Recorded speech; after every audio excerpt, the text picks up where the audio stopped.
Rừng ngập mặn là bức tường xanh có thể bảo vệ con người, tài sản khỏi thiên tai và biến đổi khí hậu. Tuy nhiên, những năm gần đây, biến đổi khí hậu, triều cường, tình trạng sạt lở cửa sông bờ biển, chuyển đổi đất rừng ven biển sang xây dựng hạ tầng đã làm cho rừng ven biển Việt Nam bị suy giảm cả về diện tích lẫn chất lượng. Bức tường xanh này hiện đang được tái sinh, phục hồi và quản lý tại 5 tỉnh ven biển gồm Nam Định, Thanh Hóa, Quảng Nam, Quảng Ngãi và Cà Mau với sự hỗ trợ của dự án, tăng cường khả năng chống chịu với những tác động của biến đổi khí hậu cho các cộng đồng dễ bị tổn thương ven biển Việt Nam do Quỹ khí hậu xanh GCF, Chính phủ Việt Nam và UNDP hỗ trợ. Được triển khai từ năm 2018, tính tới nay, 3.500 ha rừng ngập mặn đã được trồng mới, trồng phục hồi và quản lý. Điều rất quan trọng là ngày càng nhiều người dân đã nhận ra các vai trò thiết yếu của rừng ngập mặn để từ đó có ý thức bảo vệ các lá chắn xanh này. Cái rừng ngập mặn nó là cái nguồn, cái đối tượng chắn sóng là rất hiệu quả. Nếu như chúng tôi ở ven biển này mà không có rừng ngập mặn, chúng tôi rất khó khăn. Đấy, mỗi lần bão gió là cứ no nơm nớp. Nhưng mà có rừng ngập mặn là nó sẽ phần nào thì nó rất yên tâm, vì nó đã chắn sóng, nó chắn sóng cái bề ngoài là nó cũng giảm thiểu cái thiên tai cũng như rủi ro của chúng tôi. Mà cái dự án trồng rừng này từ già đến trẻ là ở cái vùng này là người ta rất mừng. Nó có nhiều lợi ích không? Thứ nhất là nuôi cua, nuôi tôm được. Thứ hai là chống bão gió rỡ. Dự án là GCF hợp phần 2 là trồng rừng ngập mặn được triển khai tại 5 tỉnh gồm Nam Định, Thanh Hóa, Quảng Nam, Quảng Ngãi và Cà Mau. Với mục tiêu của dự án là trồng phục hồi, trồng bổ sung và một phần trồng mới, dự án đã hỗ trợ Tổng cục Bộ Nông nghiệp Phát triển Nông thôn xây dựng nghị định của Chính phủ về quy định quản lý giống cây trồng lâm nghiệp và một số hướng dẫn về trồng rừng cây ngập mặn ven biển, cũng như tăng cường công tác tuyên truyền cho mọi tầng lớp nhân dân hiểu và ý thức trách nhiệm đối với cái rừng ngập mặn ven biển nhằm ứng phó với biến đổi khí hậu. 2,6 Giờ đây, dự án đã có những hỗ trợ sinh kế để góp phần tăng thêm thu nhập cho người dân trực tiếp tham gia trồng rừng bằng việc nhận và bảo vệ rừng. Điều này giúp cho việc trồng mới và tái sinh rừng ngập mặn bền vững hơn. Chúng ta để môi trường rừng phát triển tự nhiên thì cái đó nó sẽ rất tốt cho môi trường. Tuy nhiên, nó sẽ ảnh hưởng tới cái đời sống xã hội của người dân. Mà nếu đời sống xã hội người dân không được nâng lên và không có thu nhập người dân thì cái vấn đề bảo vệ rừng rất là khó khăn. And very importantly, it's also provided livelihoods for some 500 households. And this has been extremely important. Also, there have been new aspects that have been introduced, new techniques for the production of organic shrimp and organic crab, and this has had a significant impact on the incomes of these households. Chúng tôi thì được cái nguồn giống của dự án hỗ trợ rồi. Con cá này nó rơi vào từ 1 năm đến 1 năm rưỡi. Chúng tôi sẽ thu hoạch. Chúng tôi dự tính là thu hơn 2 tấn cá thì nó cũng được cỡ khoảng 250 triệu. Cái dự án là có hiệu quả rất cao mà bà con phấn khởi, rồi là cũng biết ơn dự án nhiều lắm. Thay mặt cho những người mà được thụ hưởng cái dự án vừa rồi ấy, thì chúng tôi rất là cảm ơn dự án đã mang lại cho những người dân lao động, những người dân nghèo chúng tôi, những người dân chịu ảnh hưởng bởi cái biến đổi khí hậu ấy. Thì nếu như không có dự án thì cuộc sống của chúng tôi rất khó khăn. Các cánh rừng ngập mặn đang được hồi sinh và màu xanh đang phủ dần trên những bức tường chắn gió bão ở các tỉnh ven biển. Hy vọng rằng các mô hình sinh kế bền vững này sẽ tiếp tục được nhân rộng để ngày càng nhiều người dân có thể duy trì nguồn thu nhập của mình và được bảo vệ mỗi khi mùa mưa bão về.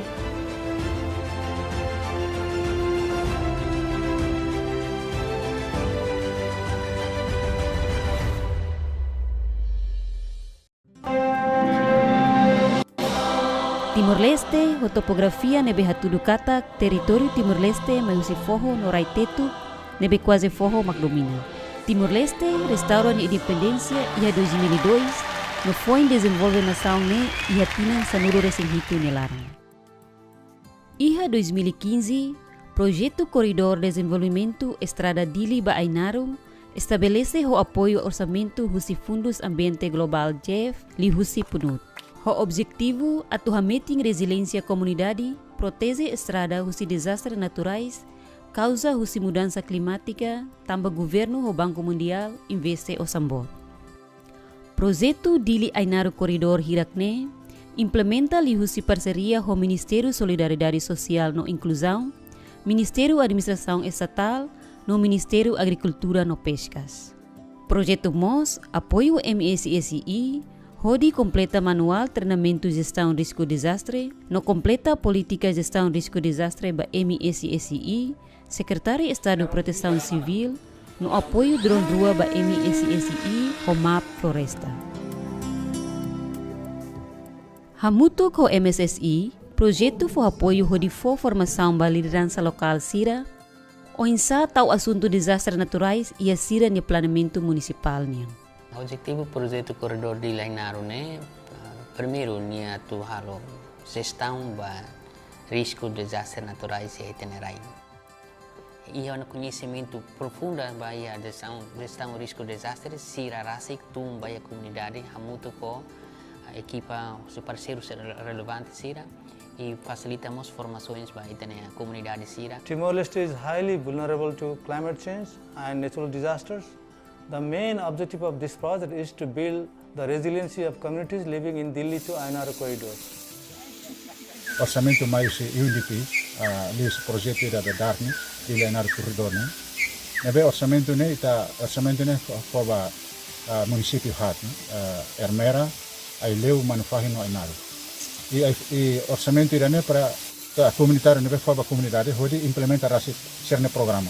Kami urgulu tebas tambah ia vecina idane ami bere fanasa produto local seremos emohora iPhone serne qualquer botine bem am fan estrada ibune sempre falling helve. Suku no aldeia Sira, fácil hodi hetam bemos atu responde necessidades lor-loro. Bemos ne ulu kami le am senti triste tama be doklo samba kuru lori masa velale doklo.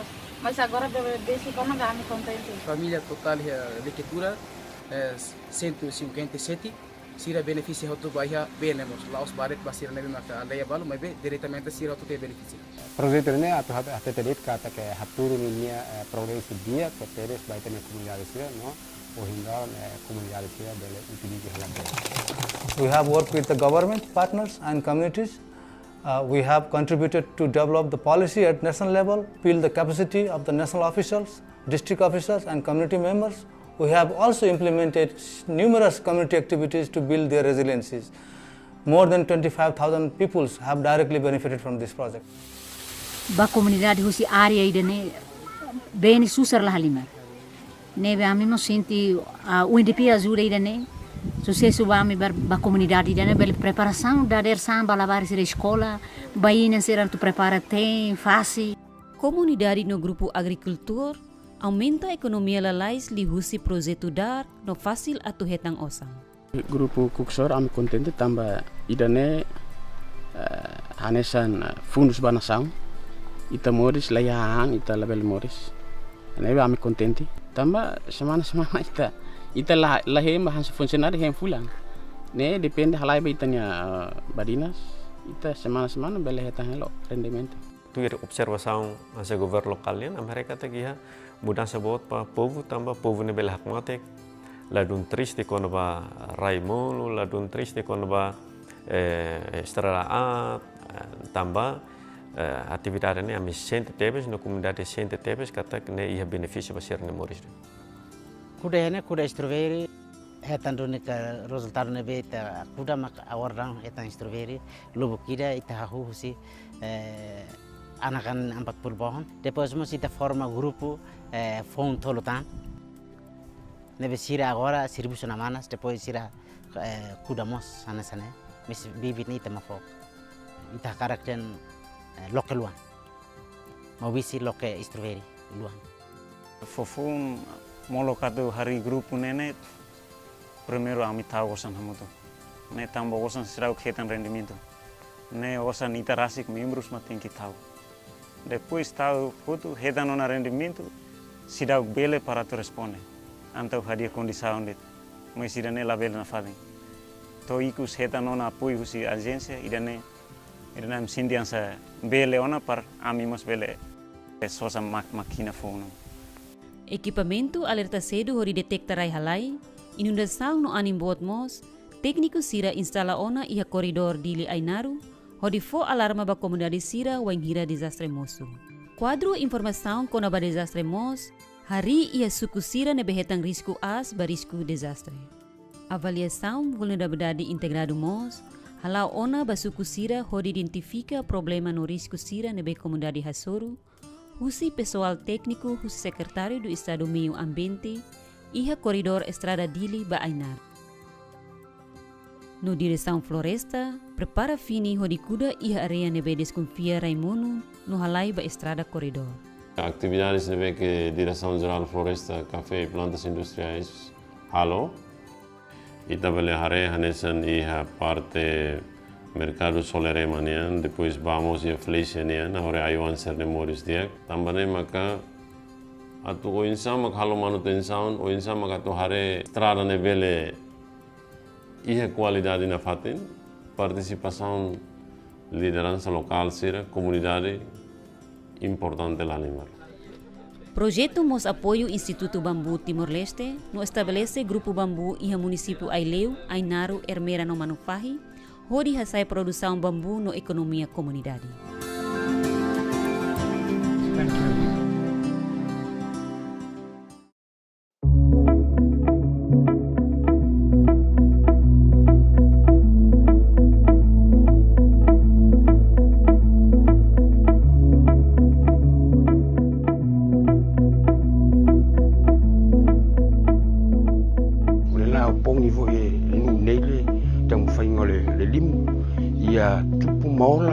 Tai tono tato tunu wa pesa yaso ia sa tele atemi le tau le se limu tono lo nga samida ya le fie o fa tai le ofisa mal pulenga o iso la to fina ngalo fa alia e fa momone inu le to ino le limu tono le tato tunu nga fa lo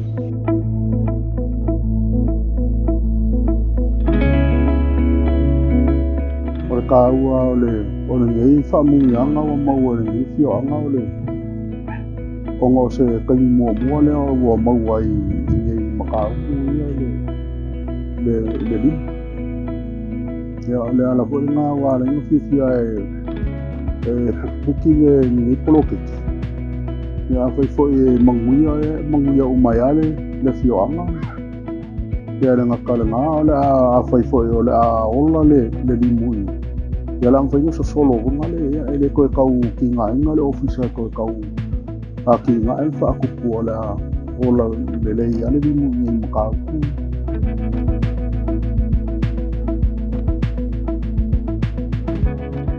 Whaaftai ni mtanga luenga ua se tō wha ma le whautanga ina ia toi whausia nei whamoemoenga tā ua mo le tunu le ala ua iei whamoemoenga nei aso ia o le ua tau sirisila whamu tau tautanga ta hua te o le matanga o fia o le whamoemoe o le whaua sila mio fo i le fo e whioanga ia atonu fo o le la tufa atu ina ita mama tina matua e meisi o le lolo le whioanga ia o na lato wawa i fo i le tāhua o le ngata i le tāhua o le whamoemoe le mtanga ia o le tāhua ua toi maua nei matai ai o le tātou tunu.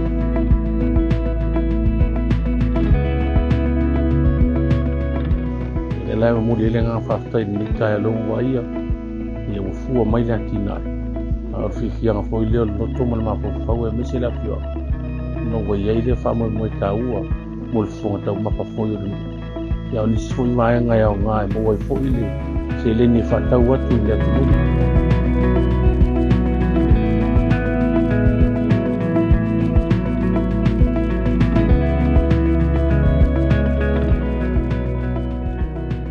La i tu aso e mbulera whaftai le ofisa o whenga whaiva e pūrenga ona le mai o foi ai ona toi fa solo mai e fio ma se foi nei tu malo ia o so uma o ma tu malo ile ati nei na le limbu nei vai tau io se tau ma fo la fo i tamam te tama tu le nei fio ala tu fo o to e tango o mo le limbu na te fa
Hello. I swim. I fly. I grasp the sun. I ride the ocean's waves.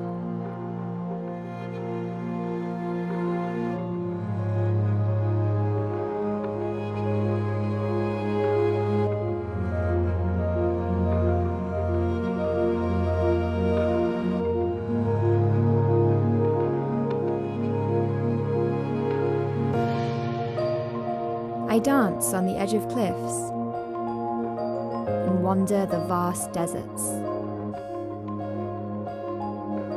I wake up the swamp and bring silence to the surrounding land.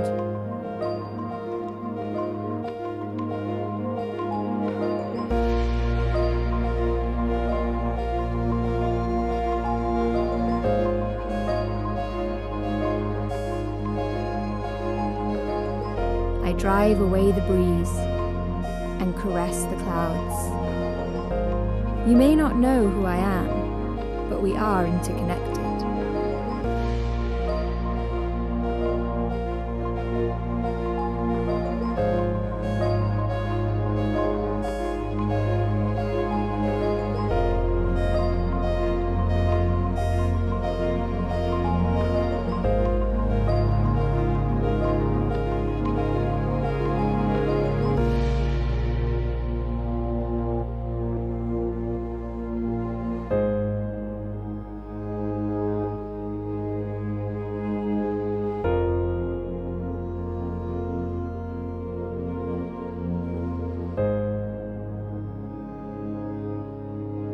Perhaps we could be friends.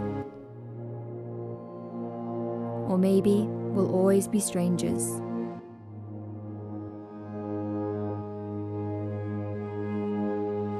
But we must live together.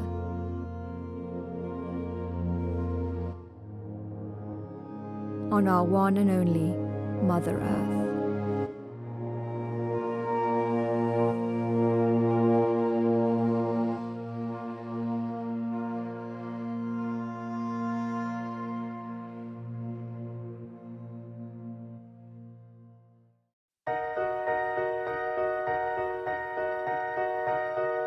Because of the nature of these islands, they're very vulnerable to beach erosion. And you can see it. You see the ocean is eating away every day. The challenges they face here are specifically related to climate change. These islands are very small. Agriculture is very limited. So when they have a field, it's precious. I met this lady, Muna, who together with her husband had this little lot of land and they were growing chili. She was trying to get an education as a teacher, so they needed that extra money to get by. And she'd done an amazing job and it was flourishing. And a week before the harvest, the whole island was flooded and she lost everything. It's just devastating. If you look at the last few years, globally, the extreme storms, it's happening more and more frequently. The storms are more ferocious and the consequences are so much more dramatic in terms of lives lost, in terms of damages, and in terms of the cost of rebuilding. We have to change fundamentally the way we go about with these things. These reefs are so fragile. They are directly affected by the temperature of the oceans. The bleaching was staggering. There were still a lot of fish there, but it was as if someone had just thrown paint all over it. One thing we know for a fact is that higher temperatures cause the bleaching. We have to change our ways, but it's a great opportunity because the consequence of making these changes are we get cleaner water, we get clean air, we get, overall better quality of life, and we get to stay residents on this beautiful planet.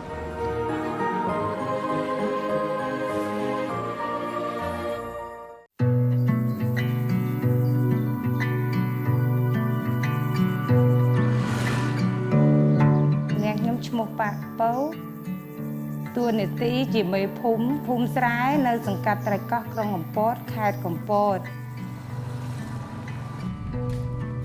Nay ca nghe đại lọ bằng pốt rồi bỏ nhóm cư mây phum men sạ sầm khăn na sầm rạp cột krom bị chia pô rót nóc nông xã côm bỏ nhóm. Chấm pô tàu ngày là cốt nhóm bờ rõm dương kế cứ prai pro là ca thiệt.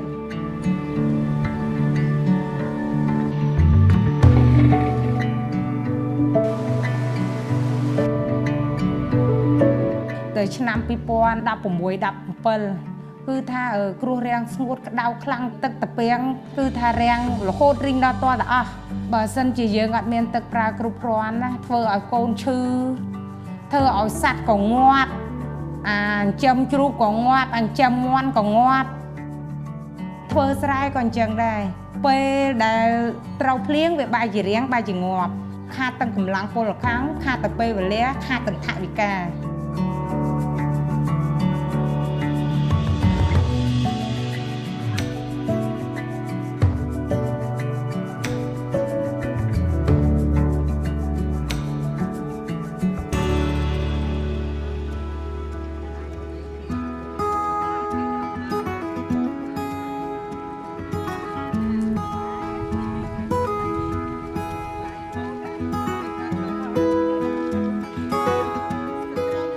ឆ្នាំទាំងអស់ដែលចូលរួមជាមួយបានវគ្គបណ្ដុះបណ្ដាលគឺថាគាត់មានអត្ថប្រយោជន៍របស់គាត់ដែរគឺថាគាត់ចេះត្រៀមបង្ការខ្លួនគាត់ហ្មងគាត់ខ្លាចឈឺគាត់ខ្លាចអីគឺថាមានប្រយោជន៍សម្រាប់គ្រួសារគាត់ណា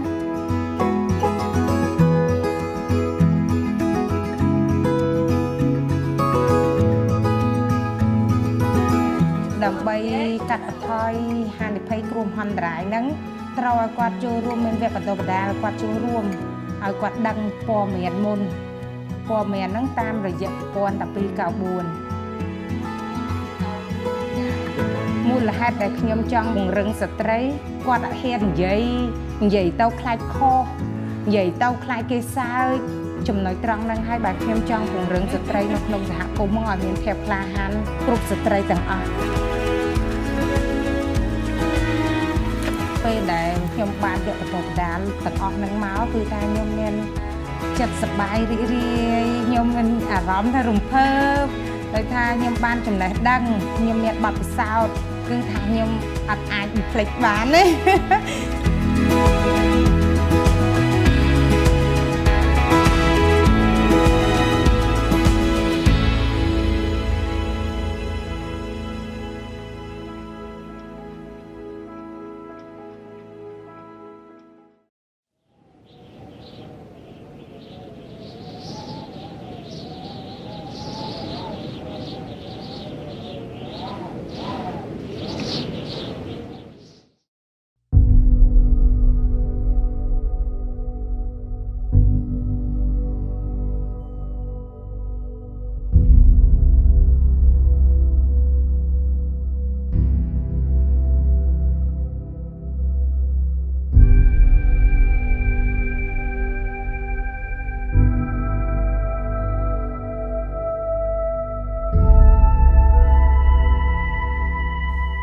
Ke chapta de ke chani mi ke chabi sago na ke mi chabi si jumila hema ke chami de so ta ke ma chi mi chabi hema satin to de te puro chol jumela rum sale rumbe chomi sale chochi te ani be beume te so ta kachiki kule ina se te namisimi ta chagel na bi ki jiti joran jume se shumila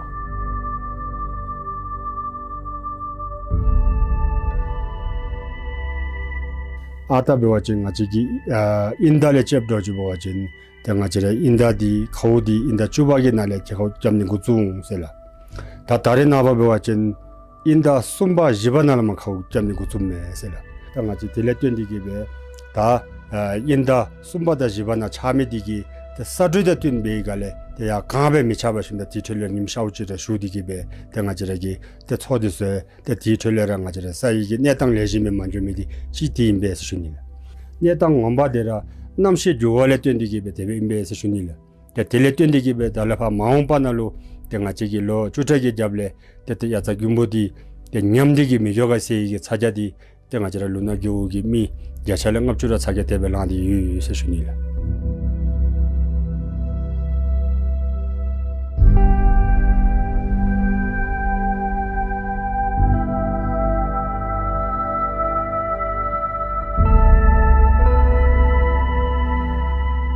In 2002, when I visited the same area, we could just cross over to the glacier ice on Thotome main glacier and then walk down. But now at present, as you see, we cannot go over. Everything has been melted and all these ice chunks, icebergs are floating. These are not intact ice, but all iceberg. So it's very risky to go on. This is occurring mainly because of melting, excessive melting. So that is the state where Thotome is now currently an active stage in the formation of a huge moraine dam lake.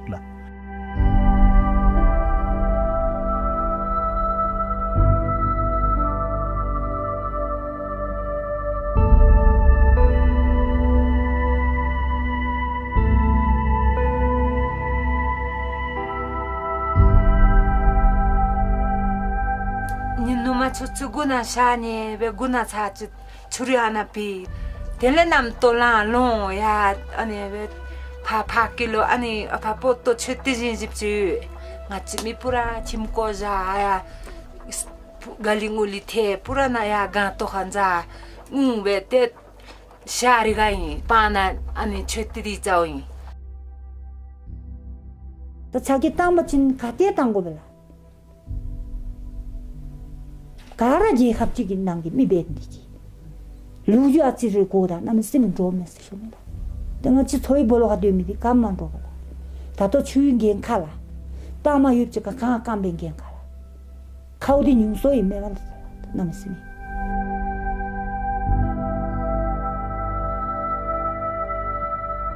Countries like Bhutan and people like Bhutanese, we are suffering the brunt of climate change with no fault of ours.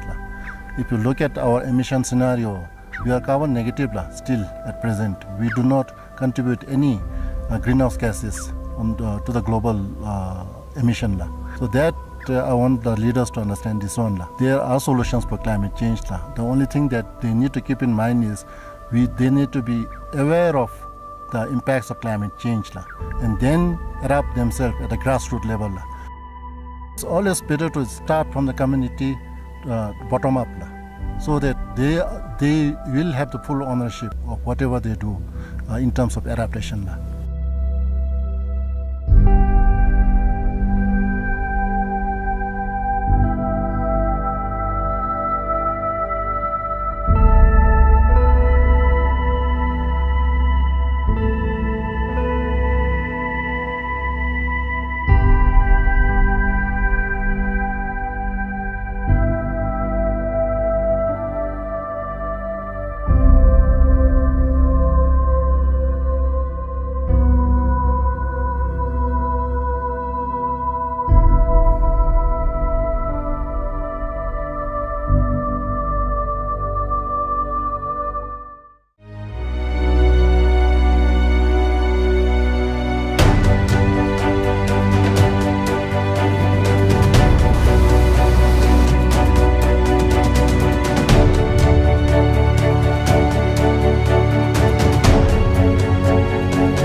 প্রত্যেক বছর দুর্যোগ আসে, তাই আসলে আমরা বেরিবাদের বাইরেই থাকি।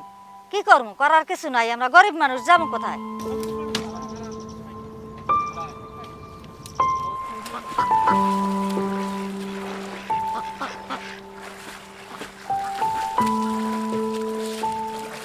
যে জীবিকায়নের যে তাদের গতানুগতিক ধারা, তার একটু বাইরে এসে তাদেরকে এটা চিন্তা করার সুযোগ করে দিয়েছি যে আমরা কি কি টেকনোলজি ব্যবহার করলে জলবায়ু সহনশীল আমরা কৃষি উৎপাদন করতে পারবো, মৎস্য চাষ করতে পারবো এবং প্রাণী সম্পদের কাজগুলো আমরা করতে পারবো। আমরা আসলে আগে তো বুঝতাম না যে এইখানে একটা কিছু করা যায়। ওই ডোবা ছিল, ওই জায়গায় ডোবাই থাইকে যাইতো, কিন্তু পরে আমরা যখন জানি যে না এই জায়গাটা বড়র দিলে একটা কৃষি দেওয়া যাইবে, তারপরে এই যে ভিতরটায় মাছ ফালানো যাইবে, চারিপাশে গাছ লাগানো যাইবে, এটা জানার পরে এটা করছি আর কি আমরা। এখন এটা পাওয়ার পর থেকে আগের থেকে আল্লাহর রহমতে আমি অনেক ভালো আছি।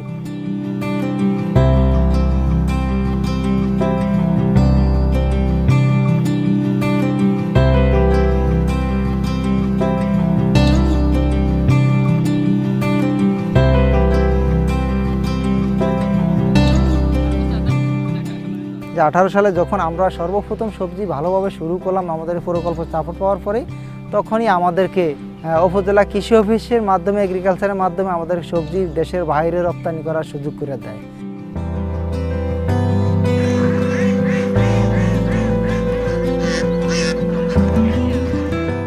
এই আশের পাশে উড়িয়ে স্যার একদিনের 35 টাকা কেনা পড়ছে, একটা আঁশ বিক্রি করছি 250 টাকা। এইতে অনেক ব্যবসা বাণিজ্য করলাম, 9.5 লক্ষ টাকা বেচা কিনে করলাম স্যার। আঁশটা আমার অনেক লাভ হয়েছে, এই প্রকল্পটা দিয়েই স্যার আমি একটু আগাইতে পারছি।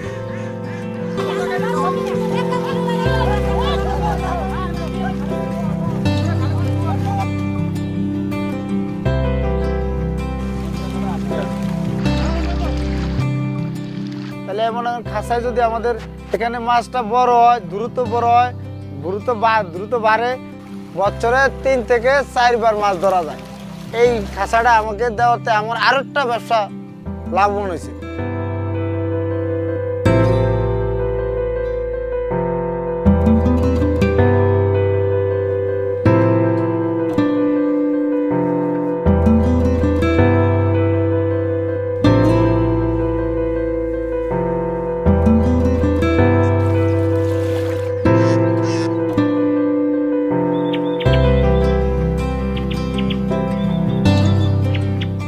এই ডেমোগুলো সারা বাংলাদেশে যে সমস্ত এলাকা জলবায়ু পরিবর্তনজনিত ঝুঁকিতে আছে, সারা বাংলাদেশে এগুলো ছড়িয়ে দিতে, যাতে কৃষক, একজন জেলে এবং প্রান্তিক মানুষ এগুলি গ্রহণ করার মাধ্যমে তাদের জলবায়ুগত সহনশীলতা বাড়াতে পারে।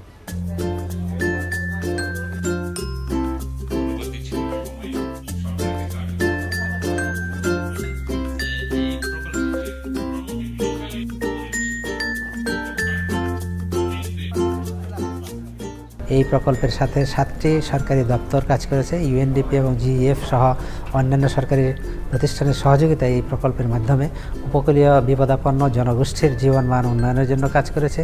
এই প্রকল্পের সাথে কাজ করে আমরা আনন্দিত বোধ করছি।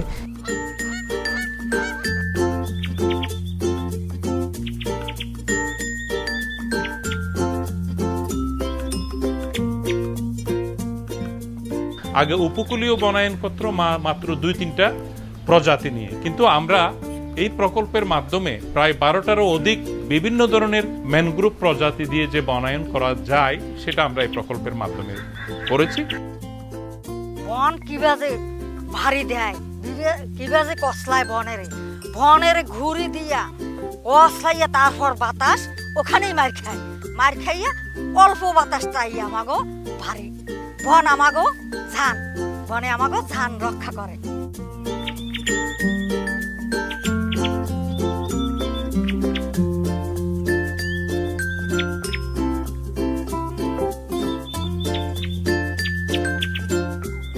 আমাদের যে 710 কিলোমিটার ব্যাপী যে মানে উপকূল অঞ্চলের যে গ্রিন বেল্ট আছে, এটা কিন্তু একটি প্রাকৃতিক রক্ষা কবচ হিসেবে ঝড়ঝঞ্ঝার এগেনস্টে কাজ করছে এবং আমাদের বর্তমান সরকার এটাকে আরও কীভাবে ইন্টেন্সিফাই করা যায় সেজন্য আমরা বিভিন্ন প্রকল্প আমরা সরকার অনুমোদন দিচ্ছেন। এই প্রকল্পের সবচেয়ে বড় সফলতা হচ্ছে বনের উপর যারা আগে নির্ভরশীল ছিল সেই নির্ভরশীল জনগোষ্ঠীকে আমরা বন সংরক্ষণে ভূমিকা রাখার পদক্ষেপ গ্রহণ করতে পারছি। তাদেরকে সংগঠিত করে বন সংরক্ষণ দল এবং উপজেলা পর্যায়ে সহব্যবস্থাপনা কমিটি এবং বন বিভাগ এই 3টি গ্রুপ একত্রিতভাবে এখন বন সংরক্ষণে ভূমিকা রাখতেছে।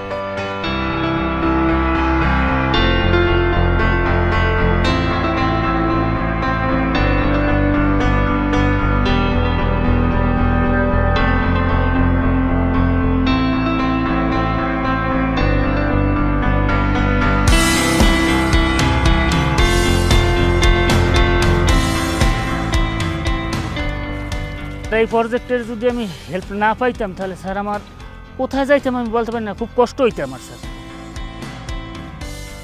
আইসিবার প্রজেক্ট যদি না আসতো, আমাদেরকে নিয়ে যদি এই ছোট ছোট কাজগুলো না করতো, আমরা এই বড় বড় কাজের স্বপ্ন কখনোই দেখতে পারতাম না। বড় বড় কাজগুলো আমরা এখন করতে আমাদের ভিতরে একটা সাহস বা মনোবল তৈরি হয়েছে।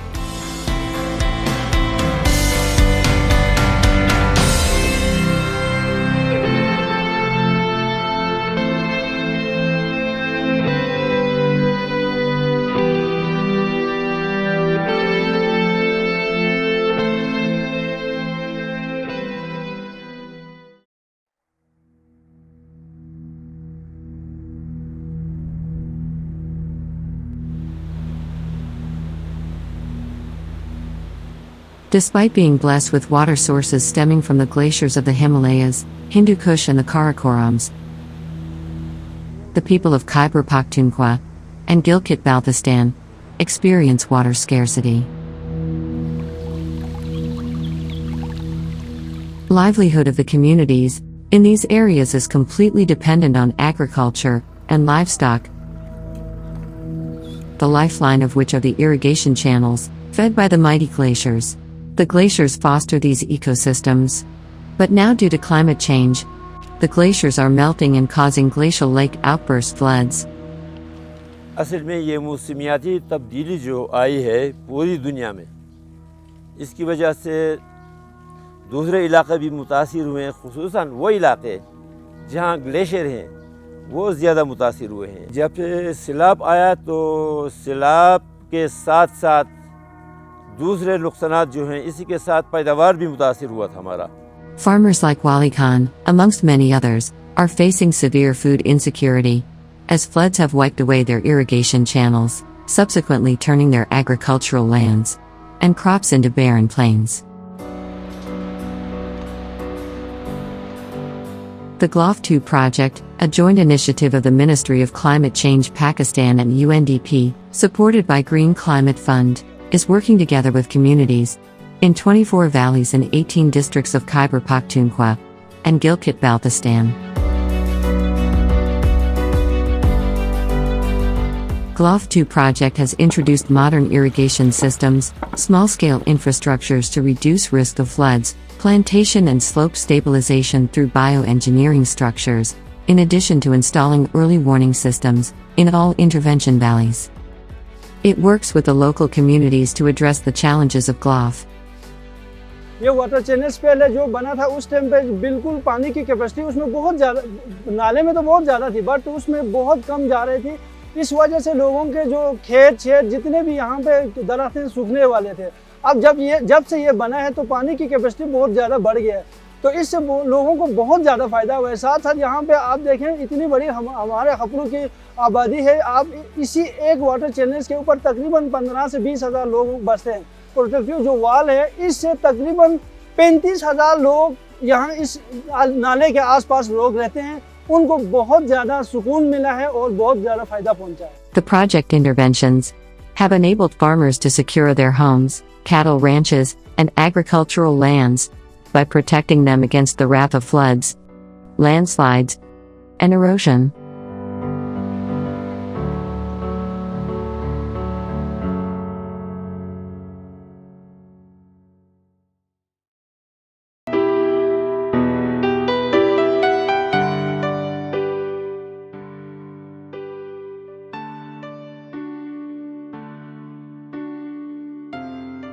زمنګ دغه تقریبا 300 جریبه ځمکه دا د سیند لاندې کړې وه. کله به چې سیلابونه راغله دغه ځمکې ټولې زموږ نه وړې.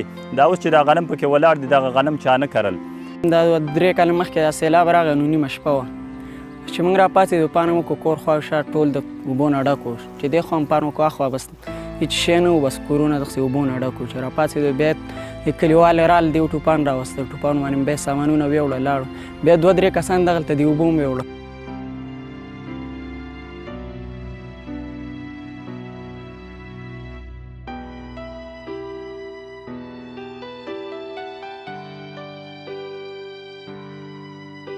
نو دلته چې پروژې سره چې موږ په کار شو نو یو څه ناڅه ګزاره کیږي او یو څو ستونزې حل کیږي. په دې 3000 افغانۍ باندې غوړي اوړه او چینی او دغه شی اخلم نو.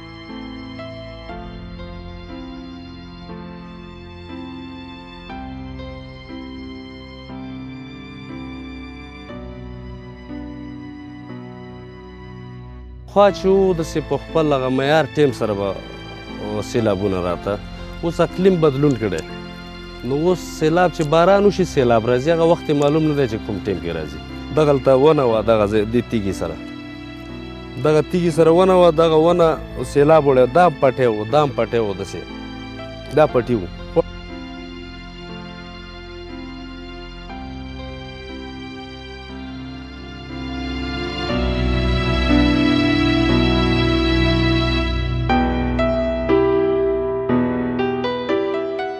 دا شلم ورځ د چې کار کوم زه خوشحاله یم ډېر.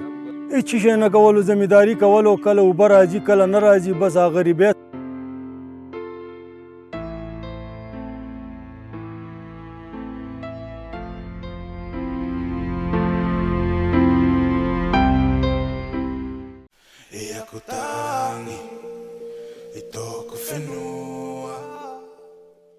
Climate change is posing existential security threats to small low-lying coral atoll nations such as Tuvalu, Kiribati, and the Republic of the Marshall Islands. Tuvalu is planning for the worst-case scenario, the very disappearance of its lands that are at risk of being completely submerged underwater.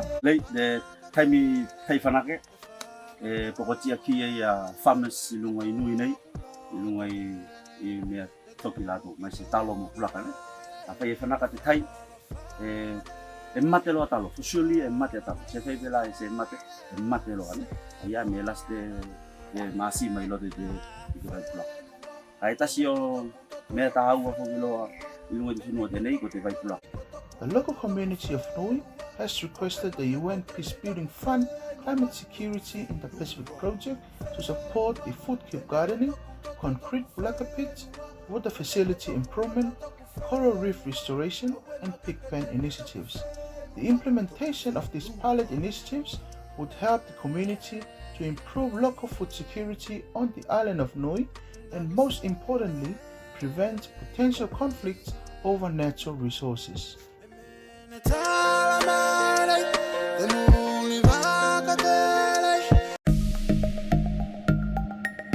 Sprawling over 20 square kilometers, Colombo's wetlands are among the most productive ecosystems in the country. They serve as the city's lungs, clearing pollution and reducing overall temperatures. They act as a vital buffer against floods, absorbing an estimated 39% of the city's stormwater runoff. Most of the capital cities, they don't have much natural environment in the world. But when you come to Colombo, we can see wetlands, marshlands. It's very important to the people who live in Colombo and also surrounding area. The wetlands are also a haven for the animals and plants of the city. Over 250 plant species and 280 species of fauna, some of which are found only in Sri Lanka, live here. So the wetlands are home to all these species, and they are also home to the species that I study, which is the fishing cat. And the really unique thing is that fishing cats throughout their global range aren't found in cities.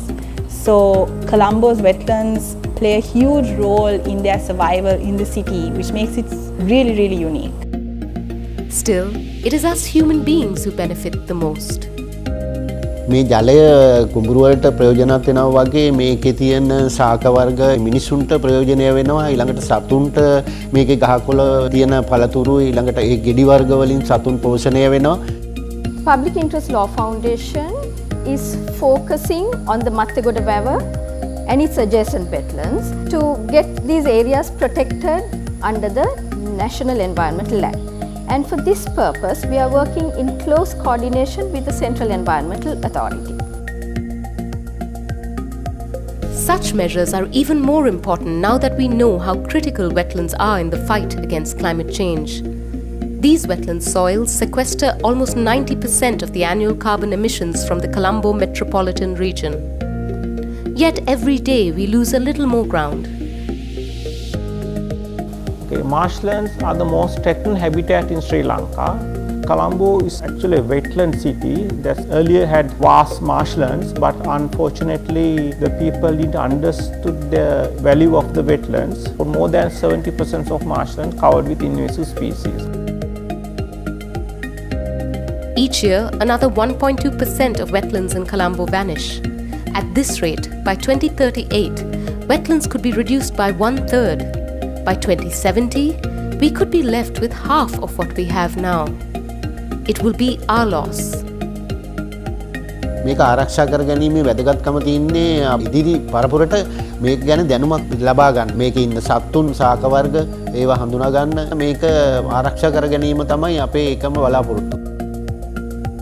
Colombo was built on a wetland, and these wetlands have been essential for our survival for centuries.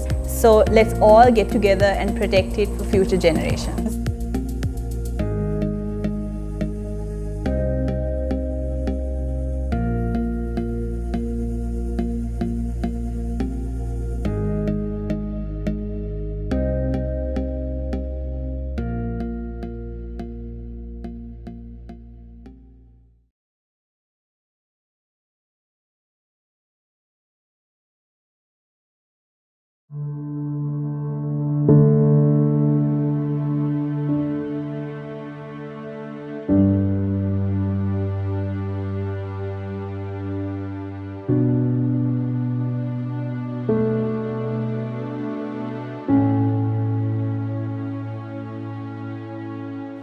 Before I'm big for grassland, so tree me for plant them change him now hot blow sun. So time me for plant them tree and then make him no wind cold and for stop shade logo the tree. I'm not saying what all the benefit about tree na. I say me look him that the community me for longer me walk.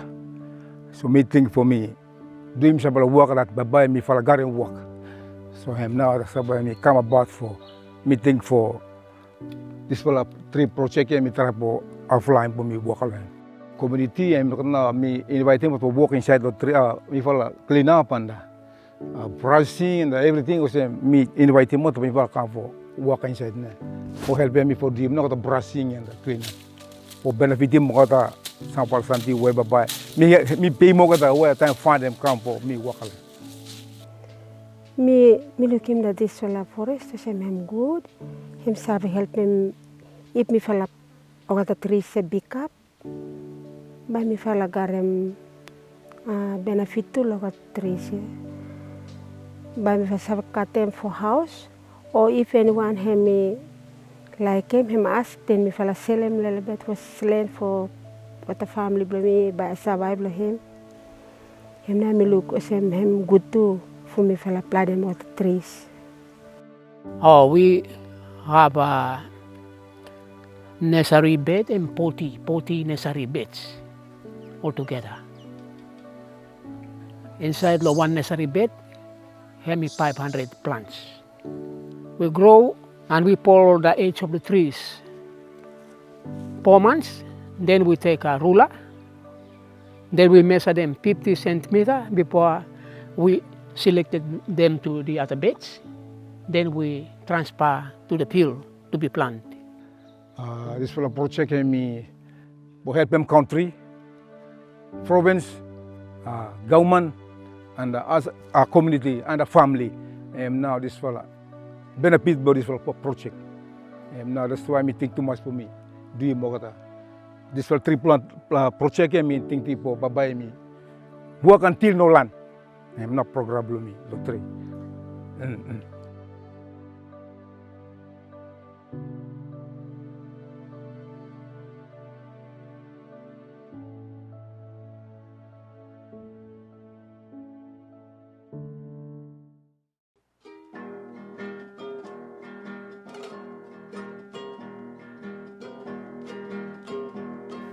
In the Republic of the Marshall Islands, climate-related security risks are jeopardizing the future well-being of the Marshallese people. Thanks to funding from the UN Peacebuilding Fund, UNDP, and IOM, working directly with local government and stakeholders, have selected 7 sites to address climate security risk through catalytic interventions focused on the local community's most urgent needs. Through local dialogues held in each community, the proposed interventions will focus on social cohesion in addition to integrating with RMI's National Adaptation Plan. A coordinated effort with all stakeholders is key when addressing climate security risk. During the site visit to Kule Island, a group comprising of Climate Security Project, IOM Pacific Resilience Project, National Energy Office, National Disaster Management Office, Red Cross, and the Marshall Islands Council of NGOs worked together to avoid exhausting community capacities and to ensure effective responses. Uninhabited until the late 1940s, when the people of Piguni arrived after being displaced due to nuclear testing, Kule Island is facing unique climate security issues. Rom chili wawiya kagama tabardo kama ramma jen pugini yongor chili no tabardo rongori ngor chili mjon em tabardo koire yongor radio ma lu ko na bangan ken kagama lagdo chala chabro. During the inclusive community discussions, the people of Kule put together a cohesive plan to address the oncoming risk.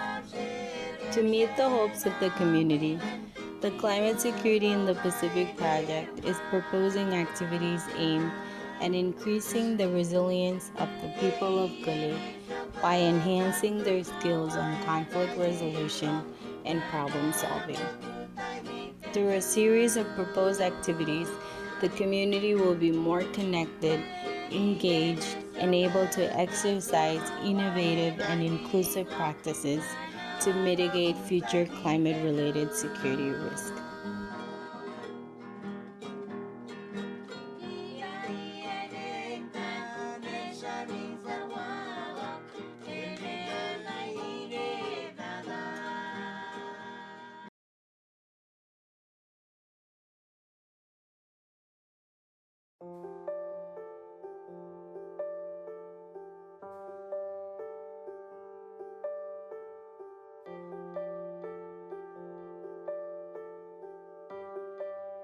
Kani hotan ara un kani atir. Tipo kare kang ay mon ko yon ala da boyu. Ku wo tanga ji bi meni meu. Ye ti ne betino. Tino ari ka kana. Pari ipun ti ne. Ku ru wa ti ni ngari di ta. Ron no ra kna ameti ki. Aro ko ne ba yu imeti. Kang ay ku di meti ay se garon. Ari minti tino mari. Abi ni bakang kanya anti tira na yo. Ya pun bakang ne bena ko yo. My name is Tautara. This place is not my home. I have to leave from my previous home and start a new home here. The king tide wave wiped away my house, my crops and everything.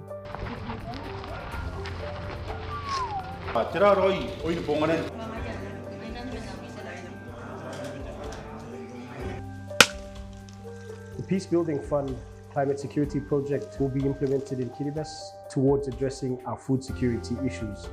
In the context also of climate security, or more so peace and conflict resolution, we anticipate that through the Climate Security Project, if these issues are addressed beforehand, then it will resolve the conflict and maybe issues associated with conflict over resources in the near future or in the forecasted kind of events that will lead up the impacts that are being noticed on the island.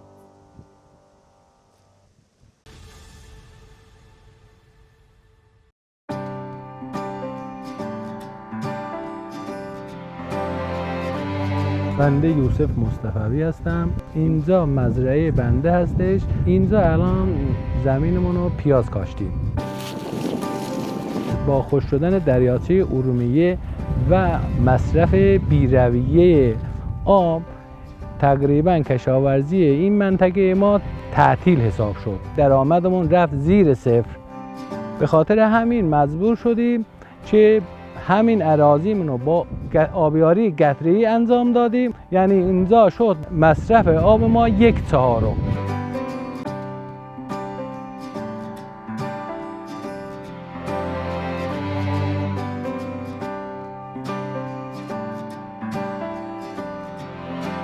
اتفاقی که افتاده حاصل از مشارکت تمامی بخش‌ها UNDP، دفتر تالاب‌ها، محیط زیست، ما موفق شدیم حدود 63% در راندمان آب مصرف آبمون رو کم بکنیم. دریاچه ارومیه قبلا ریزگردهایی رو تو این شهرستان شاهد بودیم. الان ما خوشبختانه ریزگردها رو شاهد نیستیم و بالا رفتن سطح آب رو شاهد هستیم و محیط زیستی رو شاهد هستیم که به طرف ایدئال بودن داره پیش میره. هرچی به جای کشاورز باشه ببینه با 1/4 آب کشاورزیشو بتونه ادامه بده، محصول سالم هم تولید بکنه، خوشحال که حتما بودیم.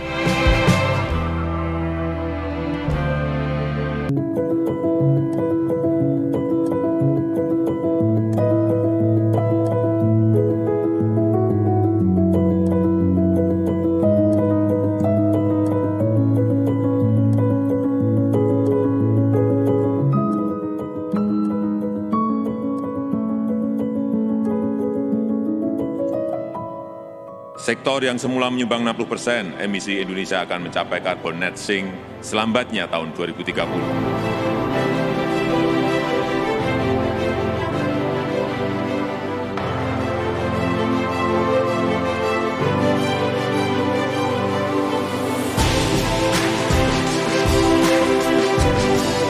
Melalui proyek Market Transformation for Renewable Energy and Energy Efficiency telah menyusun inovasi pembiayaan yang menarik untuk pemasangan PLTS atap melalui program hibah Sustainable Energy Fund sebagai insentif PLTS atap. Insentif ini akan diberikan langsung kepada pelanggan PLN yang akan memasang PLTS atap melalui Badan Pengelola Dana Lingkungan Hidup pada pelanggan rumah tangga, sosial, bisnis, dan industri yang fokus pada usaha mikro kecil dan menengah.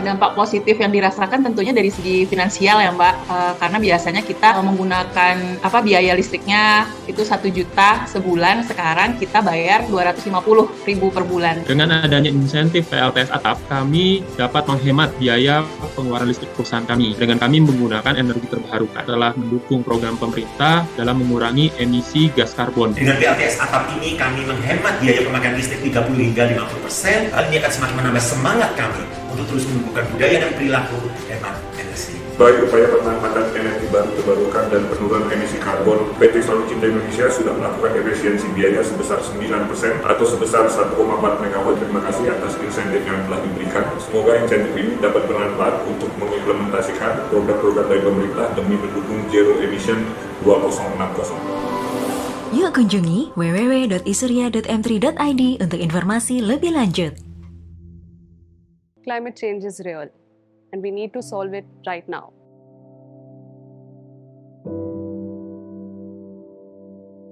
+20,000 metric ton of solid waste is generated in India every day from recycled paper mills. By 2030, it is estimated 40% of Indians will have no access to clean drinking water. Being a woman entrepreneur and entering into an unorganized sector, collecting data about the ground logistics was extremely challenging. You just have to work a little bit harder to be heard and to be taken seriously. We know as a matter of fact that educating and empowering women does not just solve the problem right now. It can make a huge difference in the future. The whole Women Climate Champion Impact program was really helpful for me. So WCC has helped a lot. FITT, Renew Power, UNDP, working with such big organizations is a pleasant and a very wonderful journey for all of us.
Welcome to COFSA, the Conscious Food Systems Alliance.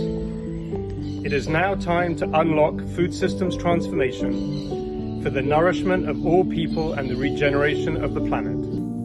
Global food systems are at breaking point, and our current policy solutions and technical innovations are not delivering the change we need. To create more regenerative systems, we need to access deeper levers of change. Crisis begins within us and how we see and relate to the world. While food connects us fundamentally with the earth and with one another, the current global food system is shaped by a deep cultural story of separation that sets individuals apart from other beings and with nature. This inner disconnection manifests in dysfunctional food systems, hungry children, obesity epidemics, and farmers' despair, extractive production practices, devastated landscapes, and biodiversity loss. While these issues are embedded in structural inequalities and the disempowerment of the most marginalised stakeholders, they are also rooted in our collective consciousness. To activate solutions, we must therefore also look within, shifting the collective ways of being, thinking, and doing that have produced the current crisis. The time has come to build the inner foundations of sustainable food systems. Conscious Food Systems Alliance, COFSA, is a movement of food, agriculture and consciousness practitioners convened by UNDP and united around a common goal. To support people from food and agriculture systems to cultivate the inner capacities that activate systemic change and regeneration. We aim to complement existing approaches, exploring ways to integrate evidence-based consciousness practices such as mindfulness, compassion, nature connection, nonviolent communication, and self-reflection into food systems initiatives. These practices foster the awareness, connection, and creativity that can unlock structural solutions. We know that these practices are effective, and their value in supporting sustainability at multiple levels is increasingly recognized.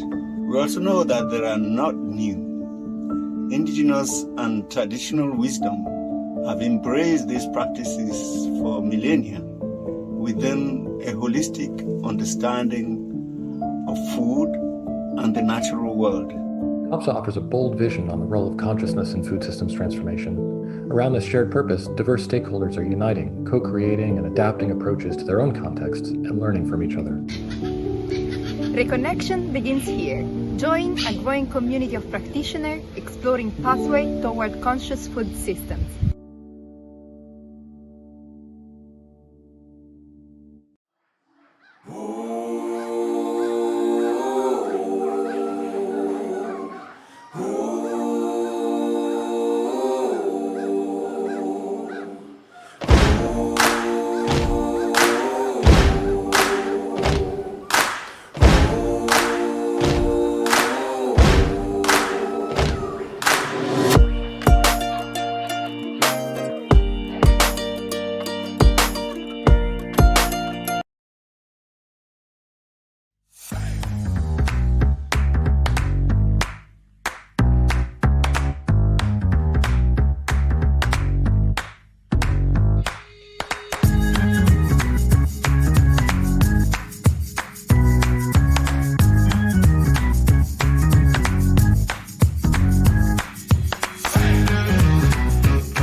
مشروع الطاقة الشمسية اللي ورانا هو مشروع بقدرة تقريباً 250 كيلو وات. نحن لجأنا لهيدا المشروع لأنه مشروع حيوي بيعتمد على الطاقة النظيفة. بوجود مشروع الطاقة الشمسية مصروف المولدات بينزل من 100 لتر بالساعة لحوالي 20 لتر بالساعة. الطاقة الشمسية خدمتنا مليح ولبت لي شغلي. مثلا على كهرباء الدولة ما أقدر أشتغل بالمرة. هيدا المشروع كان له فوائد عديدة للضيعة. بلدية أبريخا قامت بهيدا المشروع بالتعاون مع UNDP صدره بال 2016. انتهى الأعمال منه بال 2018. من هون من الجنوب من أبريخا نحن بنشجع وبنحمس كل ضيعة تروح على الطاقة البديلة. الطاقة البديلة والحلول المستدامة هي أملنا للبنان أفضل.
have 600 million people without access to electricity. What is just is that we have to close that gap. We have to end the energy poverty, because if we don't, we will not be able to address food crisis, health crisis, or even water crisis.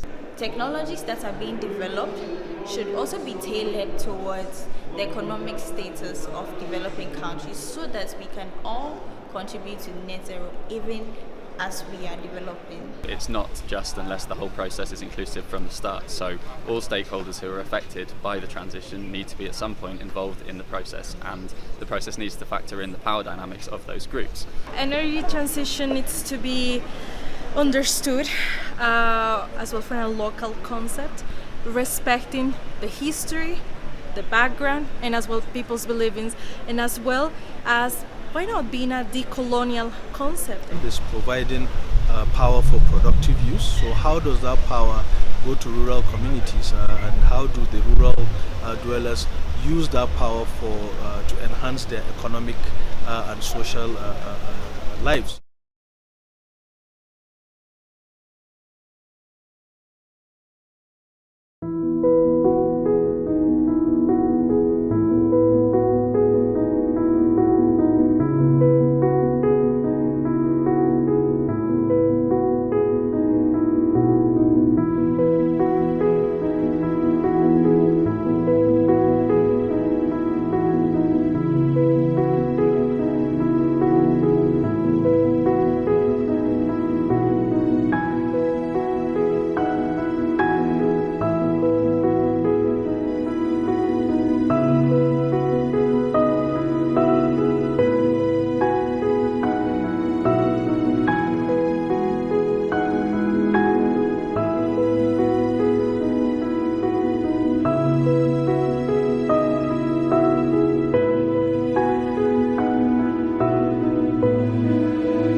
One year ago, there was this crazy idea, shall we make Youth for Climate forever? It's such a wonderful opportunity to see many of you again since we met in Milan. Welcome back. It's good to see you again. Last year, we asked the organizers, what are we going to do next? We don't want to keep talking on events, and we want something that is more sustainable, that is long-term. And that is what is happening this year. Powering action is all about what are we doing? What is youth doing? How can we actually support, interact, engage, elevate the concrete initiatives, projects, organizations that all of us are doing on the ground. Powering action is really the perfect summary of what we need for the next step of the youth climate movement. We have to create proper conditions for youth to organize proposals, but also that it's very important to bring these proposals to the proper international tables. Now, we have drafted the manifesto last year, but this year the event means how can we take all of these words into action? And for me, that is getting ideas from a lot of friends, sharing what I've been up to, and the most important thing, building coalitions between each other. Having the opportunity to engage with all of my fellow delegates from around the world, hear their stories, hear their solutions, and see where the commonalities may lie. I'm here to check the ideas that would be helpful back to the grassroots communities. That is what powering action means to me. It's not talking, it's walking the walk. You are the ones who are going to drive this train, and here we are sitting to listen to you, to be guided by you, and hopefully to form an alliance with you that will change the future of the world. You have to create a legacy. You have to create a story of proposals, a story of fact-checking, a story of truth. You are the witnesses of the future. You are going to tell our successors whether we are keeping our word. As we move from New York to Sharm El-Sheikh, it's about moving from pledges into implementation. We want to take what's happening in Youth for Climate and ensure young people's voices are heard, their engagement is advanced up until COP28. Let's do it, let's implement it, let's take action into reality. Leaders, you need us because we see hope where you may see defeat. Where you may see difficulty of phasing out fossil fuels, we see the opportunity for innovation and justice. Join us. We are powering action. We are powering action. We are powering action. Action. We are powering action. Youth are powering action.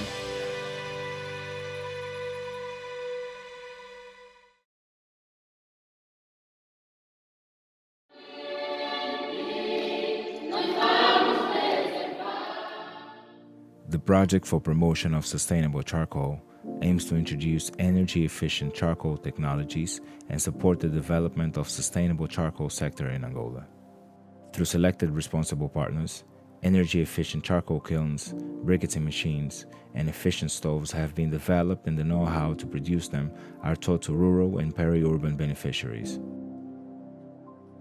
thereby adding value along the value chain while creating opportunities for income and job creation.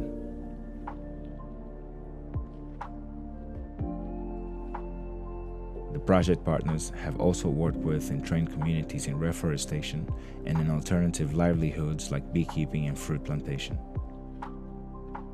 Environmental benefits are attained by mitigation of greenhouse gas emissions and saving of forest-based resources by reduction of deforestation. The project will deliver key elements for building and financing a sustainable charcoal sector, including a policy white paper, sustainability criteria, and verification mechanisms.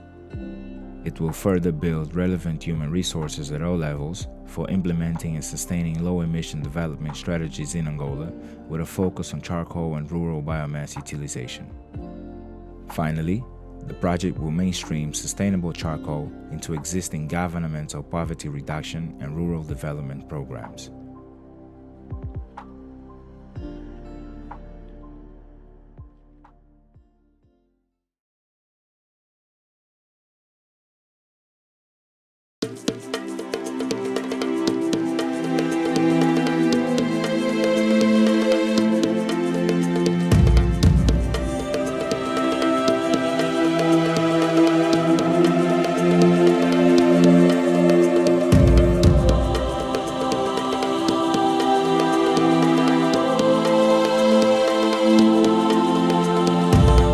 De mangrove, c'est la moteur. S'il n'y a pas cette forêt ici à Monda, la ville de Monda n'existera jamais. Deuxièmement, c'est l'effrayeur de poissons. C'est là où les poissons naissent.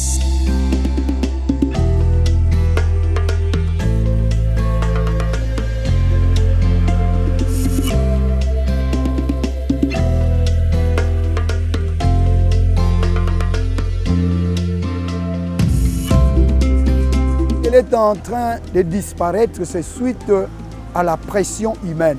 Et les gens se sont mis à les abattre jusqu'à un nombre vraiment très exorbitant. C'est comme ça qu'on s'est dit non, il faut passer à la sensibilisation pour que les gens comprennent l'importance de la tortue marine. Et surtout que cette population, la plus grande activité socio-économique, c'est la pêche. Vous verrez par exemple la Tchamfoum, une pirogue qui vient avec 14, 15, 27 tortues. Mais aujourd'hui, ça diminue. Tobomaki, toliaki, mais le la code zayaki, aibaki likambwana, tobandaki ko sensibiliser ba pêcheurs pour être toti kakoboma koba, pe makambwana ezokende nakosila. Bazali 6 sortes, mais on a biso, tozali na misatu o ezali komona na. Mais tortue lutte o babengi nyamu. Wana ezali la plus grande tortue du monde. Ye tozwaka ye mingi, tomonaka ye mingi, pe olivâtre wana kutu koloba te. Na saison moko tokomona même 200, même 300, même 400 même.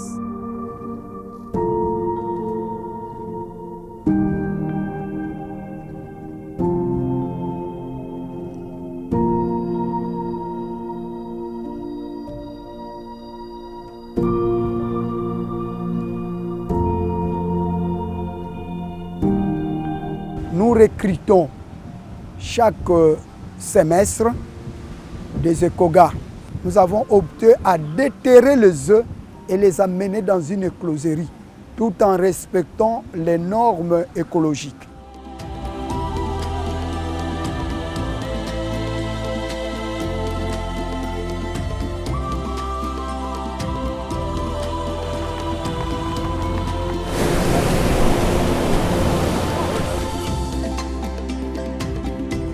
Ce qui nous motive, c'est l'obtention de résultats à la fin de chaque saison. La RDC est le premier pays au monde qui, par ce système artificiel, produit plus de 60 000 bébés tortues que nous remettons à l'eau.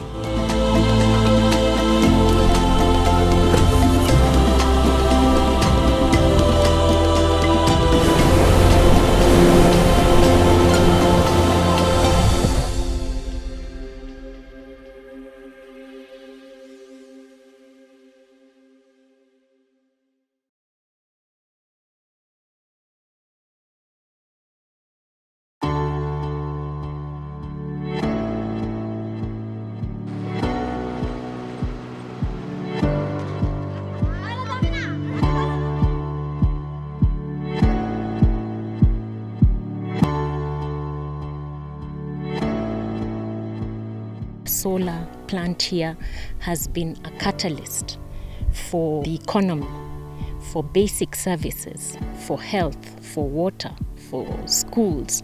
The way life has changed significantly in this area as a result of the project.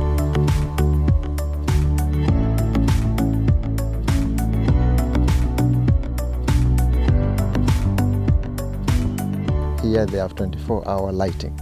There are no power cuts, you know. So that tells you, you know, the power of solar energy and how it has been able to have an impact into the lives of the people in creating a 24-hour economy in this area of Areza Maidima.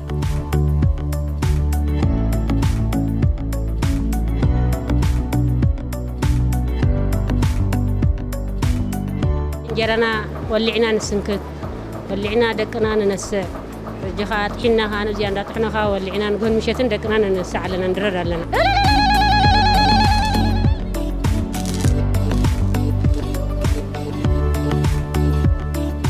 قرم حجي تحرس كلها لامبادنا تطويل كاحس كاغلي نيرو تشجري خانيركا حجي كن كم زبحان نغير يلن اترين نولالو مشيتنا حضر نس هذا مالتي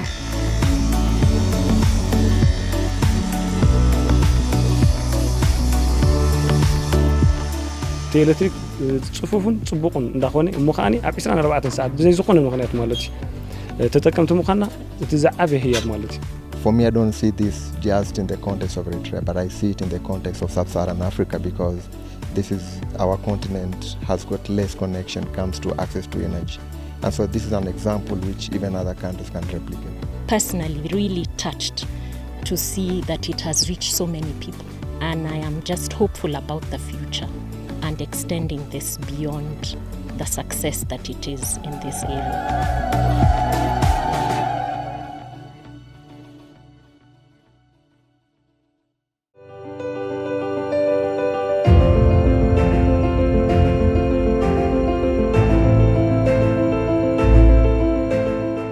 Ethiopia is one of the countries most vulnerable to climate change. Among the extreme climatic occurrences that frequently happen in Ethiopia are floods, droughts, locust infestations, and wildfire. Increasing rainfall variability has been undermining the agriculture and other production sectors.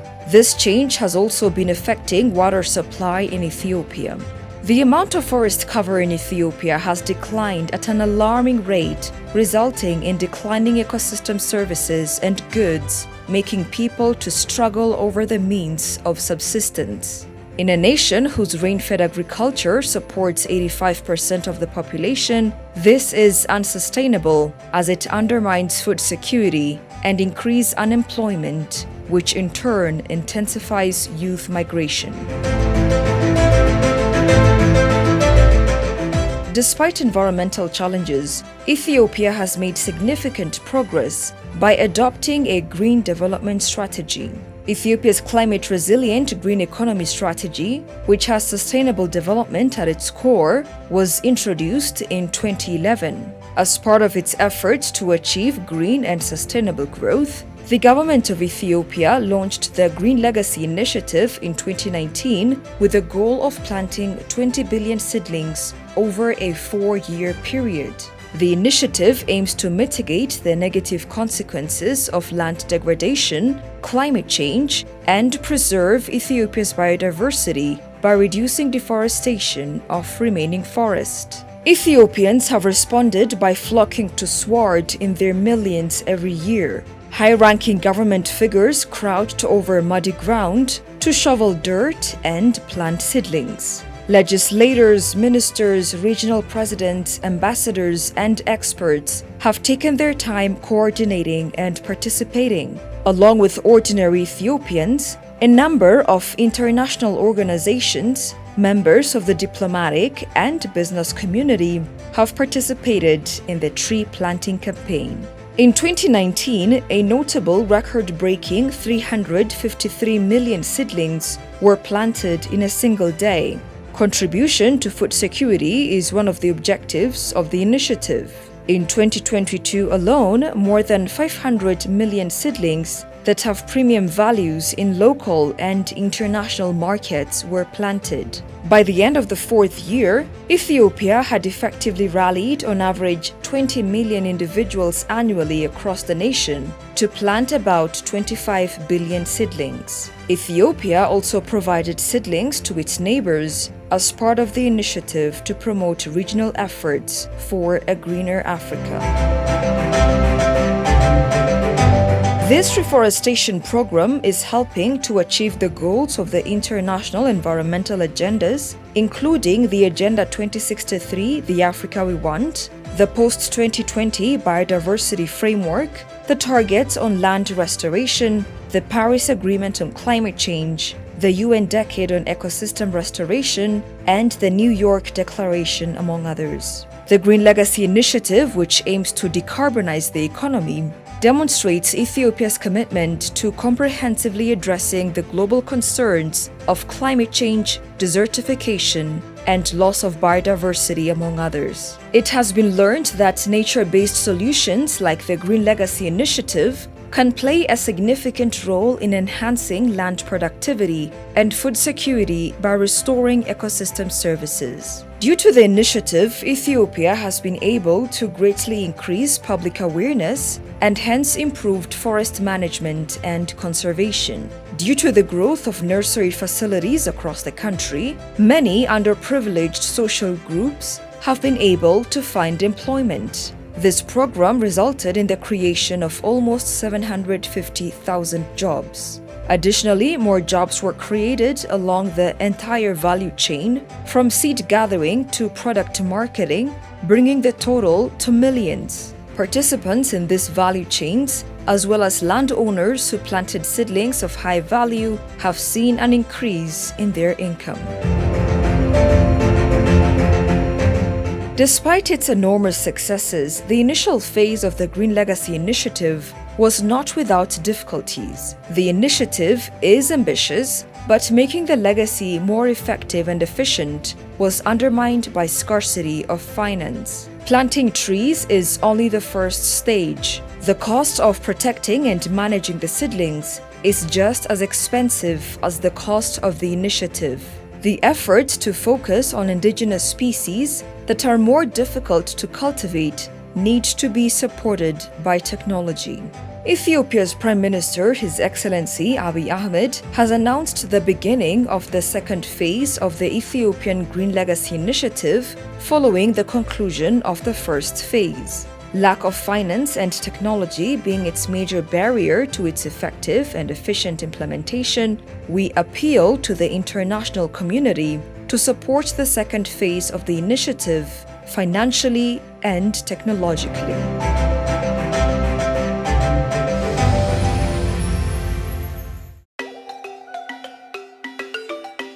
Ghana is facing the challenge of deforestation. We're losing our forests at an alarming rate. Estimates are anywhere between 2% and 3% per annum. Scientists have told us about the adverse impact this is having on the world around us, including on our climate. But we also know that we need affordable sources of energy to power our lives and our economic development. I'm pleased to share with you the story of Cletus Balungboro, an innovator from Tamale in Ghana's northern region, who, supported by the UNDP Accelerator Lab in Ghana, is rising to this challenge. Let's hear his story. See, we have an abundant agricultural waste.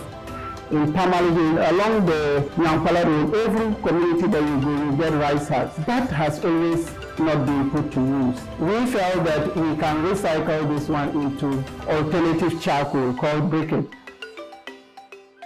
Now when we bring it, we first of all carbonize it. We burn it in a controlled oxygen. We don't allow enough oxygen to go in to burn the thing into ash. So after carbonizing, we use local machines. So we try to use a binder. The most commonest binder we use is cassava starch, which we mix with the charred material.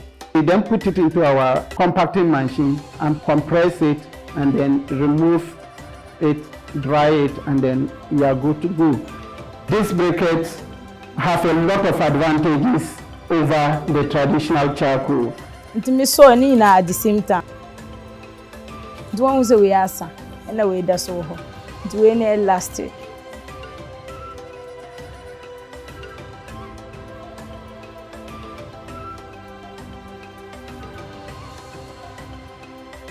So here's an idea. How about partnering with us at the UNDP Accelerator Lab in Ghana to support Claytus and other innovators? Together, we can then leverage the power of grassroots innovation to support sustainable development in Ghana. We hope to hear from you.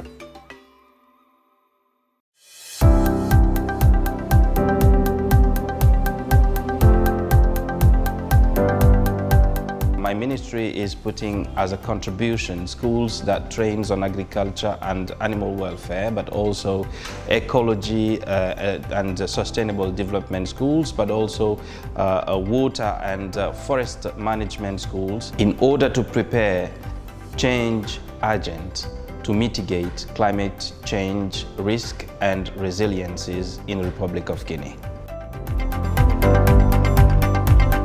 Le ministère de l'Environnement et du Développement durable, dans sa politique de mise en œuvre de la politique du gouvernement dans les domaines de l'environnement et du développement durable, fait partie des accords multilatéraux sur l'environnement, notamment la Convention cadre des Nations Unies sur le changement climatique, la Convention cadre des Nations Unies sur la lutte contre la sécheresse et la désertification et la Convention cadre sur la diversité biologique.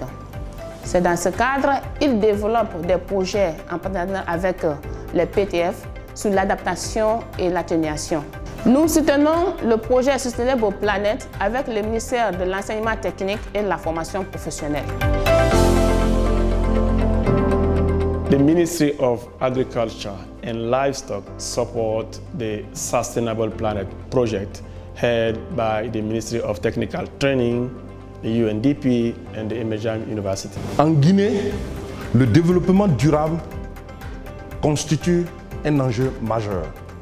C'est dans ce sens que le gouvernement de la République de Guinée soutient fortement le projet Sustainable Planet, porté par le ministère de l'Enseignement technique et de la formation professionnelle.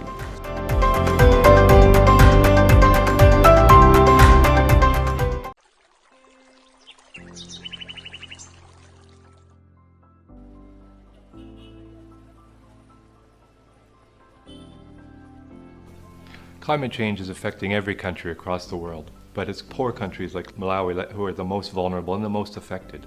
In Malawi, we have so much of the economy dependent on agriculture. Any change in the weather impacts on a person's livelihood.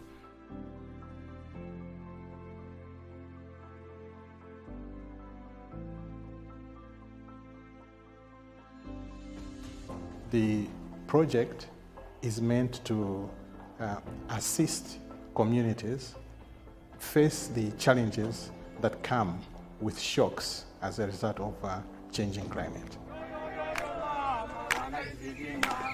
Kalango yetu namba 2016 14 January hemeneda tivuta mvula ya mbili fika na February ndinkazuka ndi usiku kumatani kumatawa ziweto zinali kupita ndithu ndi madzi pamene UNDP anatibwesera mitengo yawo kuchokera apo kutokezaso kwa climate proofing kuchokera ku UNDP anatibwesaso ndi upangiri wathu pano tili ndi mabangi nkhonde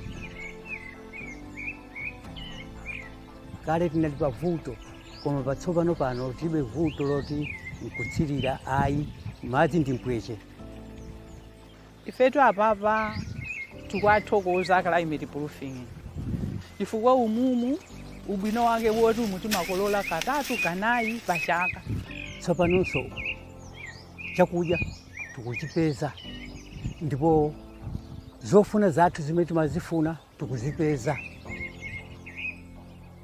Mbuyo mutisanaembe ulimi umenewo tinali anthu ozunzika kwambiri, mapita mmapiri ndikumakagwesa mitengo komanso timaononga chilengedwe. Itafika bungo limeneli kuzatiyambisa ulimi umenewo ndikuonako phindu limene tikupindula mu ulimi. Kwandipindulirako chifukwa ndinagula malata a nyumba kuzera mu ulimi omwewo, ndi mbuzi komanso nkhuku zimene ndikuziona kuti zikundithandiza pakhomo panga. Ulimi wasomba kutipindulira pena timadya ndiwo, pena timagulisa alimi kukagulira fetereza kugawana sokusira munda. Imene sombulama zathu timati tikagulitsa timapanga za banki nkhonde zimene timakongozana ndi kumabweza ndi chiwongola zanja. Kubwera kwa project iyi itandisa kwambiri kulira kwathu kuno.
da nan daji ne sai tafci nan duka inda muke zama nan da sai ƙororin daji ka gudu jabo da barewa da jimina da raƙumin daji su adda koi nan wuri nan duka dabaji ne itace yan har babu iyaka yanzu sahara duk ya hidda su yanzu ya zama daji inda ka zo yanzu kace waɗancan abubuwa na da ka gane su yanzu ko barewa wannan ƙarmi sai ka sa wuya ka gane su kamar wanda ka sani da suna da dabbobi irin dabba komi akwai to yanzu ne ba su da ma komi. Avec une population estimée à 21,5 millions d'habitants, selon l'Institut national de la statistique en 2018, le Niger, dont les 3/4 de la superficie, 1 267 000 km², sont désertiques, est l'un des pays du Sahel le plus éprouvé par les changements climatiques. 4 personnes sur 5 en moyenne sont dépendantes des ressources naturelles jugées très vulnérables. Après la mise en œuvre du programme d'action nationale pour l'adaptation, PANA Résilience sur la période 2008-2013, le Niger et ses partenaires, dont le Programme national des Nations Unies pour le développement PNUD, décident encore de conjuguer leurs efforts pour renforcer la résilience des couches vulnérables en vue d'améliorer leurs conditions de vie. C'est ainsi que voit le jour le projet régionalisation de l'adaptation à base communautaire ABC Maradi. Ces activités ont été officiellement lancées le 15 juin 2015 à Dakoro. D'une durée de 4 ans, 2015 à 2019, il intervient dans 7 communes des départements de Dakoro et Bermo dans la région de Maradi. Il s'agit de Azagor, Ajekoria, Dagoro, Korhan, Rumbu, Gadabeji et L'aménagement de l'arboretum entre dans le cadre de notre stratégie globale de conservation de la biodiversité. Il s'inspire déjà d'une démarche d'avoir une représentation des zones écogéographiques du Sénégal. Donc nous sommes en train d'implanter toutes ces espèces caractéristiques dans des espaces qui sont dédiés au niveau de l'arboretum. Et en plus de ces zones écogéographiques, il y a une zone internationale qui est dédiée à l'implantation des espèces exotiques. Depuis 2 ans, nous avons un appui conséquent du PNUD qui nous a permis d'aménager 2 aires de repos comme ça, qui nous a permis de créer des sentiers écologiques, de faire un reboisement sur 350 espèces provenant de ces zones écogéographiques, mais également de maîtriser l'eau. Donc on a une pompe solaire immergée sur 35 mètres qui nous permet d'avoir une disponibilité d'eau avec des bassins, avec des robinets. On essaie d'avoir aujourd'hui le Sénégal en miniature. C'est ça notre ambition ici dans cet arboretum.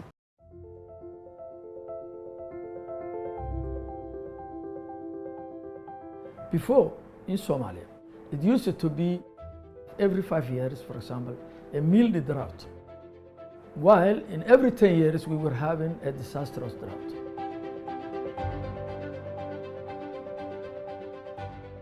In most of the districts, we have focal points, volunteers.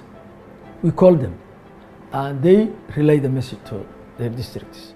We go to the radios, to SMS messages, TVs, and also sometimes we use vehicles mounted with amplifiers.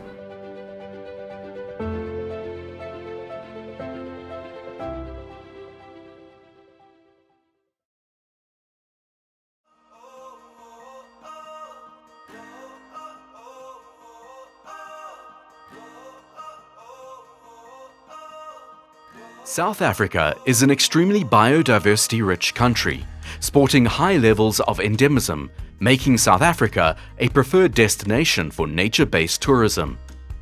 South Africa's biodiversity serves as an important foundation for economic growth and sustainable development.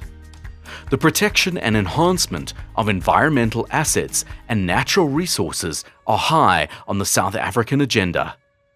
In stark contrast, however, the triple challenge of poverty, unemployment and inequality are still prominent socio-economic challenges that are faced by the majority of South Africans. The United Nations Development Programme, UNDP, together with its key partners, has been leading work to harness the positive opportunities provided by biodiversity and natural ecosystems as a catalyst for sustainable development and economic growth. I am Ayodele Odushola, the resident representative of the United Nations Development Programme South African Country Office.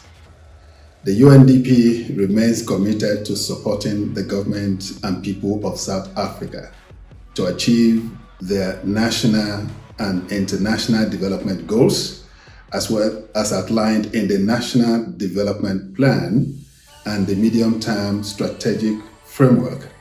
In 2021, we plan to ramp up the global ambition for nature, climate, and energy with the high-level dialogues on energy, the Biodiversity Conference of Party, and the Climate Change Conference of Party 26.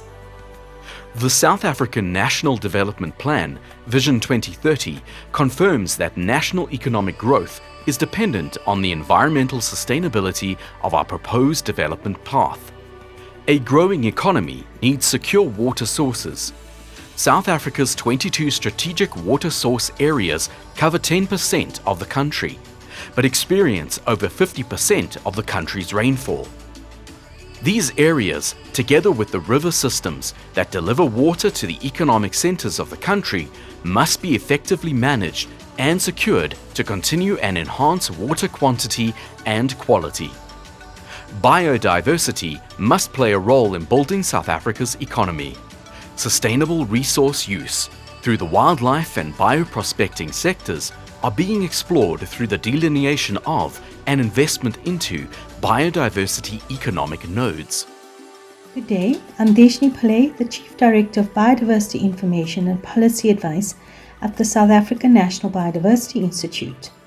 In partnership with the Department of Forestry, Fisheries and the Environment and provincial conservation agencies, we have developed high-quality, reliable spatial data on nature for decision makers. These maps of critical biodiversity areas and ecological infrastructure are helping stakeholders to manage land, rivers, and catchments for sustainable development. South Africa is one of the global leaders in using spatial mapping to inform land use decision-making across sectors.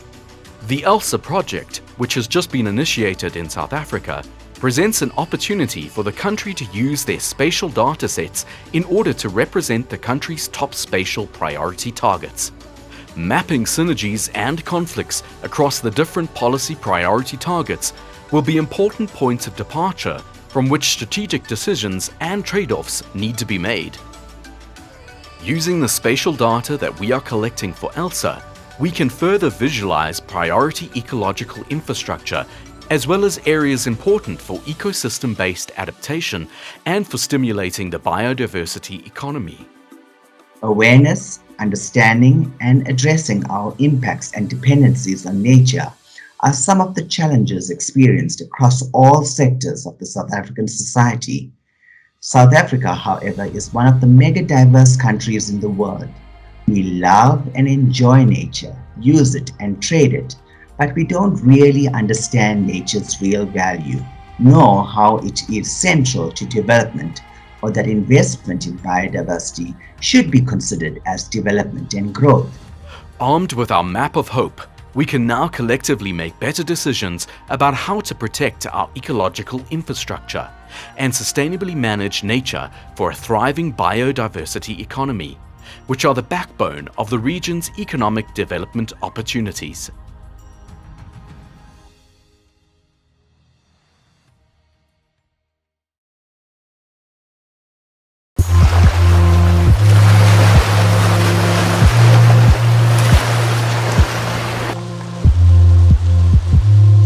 Hello, I'm Dr. Tomo Kurut, Executive Director, National Environment Management Authority of Uganda. Uganda is blessed with the extraordinary biodiversity. We have over 18,000 species of flora and fauna, and constantly rank among the top most 10 diverse countries in the world. These species thrive in Uganda because of the diverse habitats that are present in the country, ranging from the mountain ranges to the lakes, wetlands, and forests, and river system network which are distributed around the country. However, Uganda, like most of the countries, is facing the challenge of encroachment on these natural ecosystems, mainly due to human-led environmental degradation imposed by increasing populations. So this is causing not only a threat to the environment and economy, but the very safety of our people. Forests can no longer effectively perform their expected roles, like stopping landslides. Wetlands can no longer absorb excessive waters because of reduced surface area, and the result is catastrophic. Of recent, you can see that. The destruction of nature therefore makes us not only vulnerable, it's definitely killing us.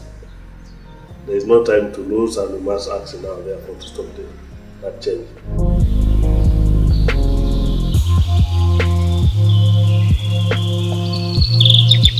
In Uganda, we are telling a story, and a very important one as such.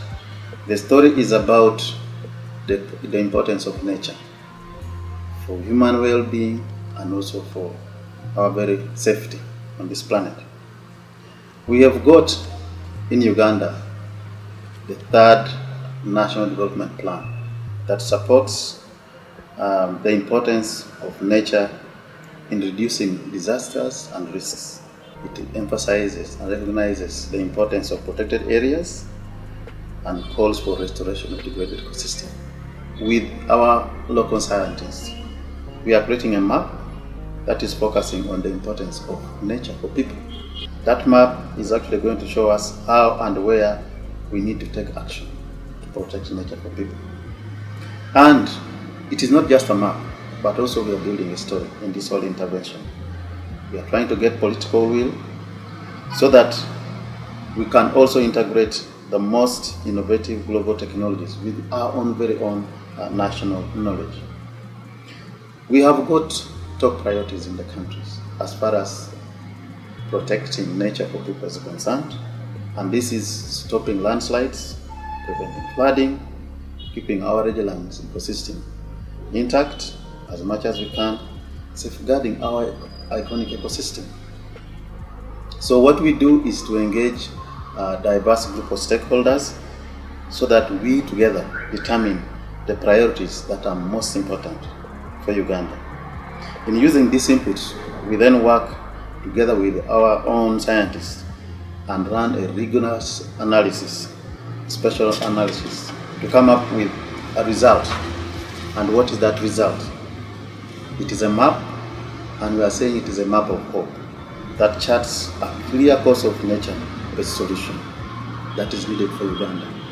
So if we follow the map of hope, which we have come up with, to protect, manage, and restore our landscapes, we can achieve our goals for nature and for human safety as well as human well-being. The post-2020 Global Biodiversity Framework is going to be adopted to give us direction for the next 30 years to put nature back to a path to recovery. And spatial data is one of those that has been seen will play a very critical role in the implementation of that framework.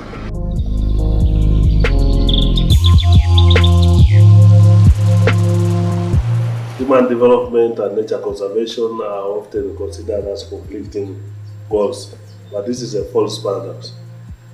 Because human health, well-being, the livelihoods, disaster risk reductions are inextricably linked to healthy ecosystems. We know that we depend on nature, but right now, nature is depending on us.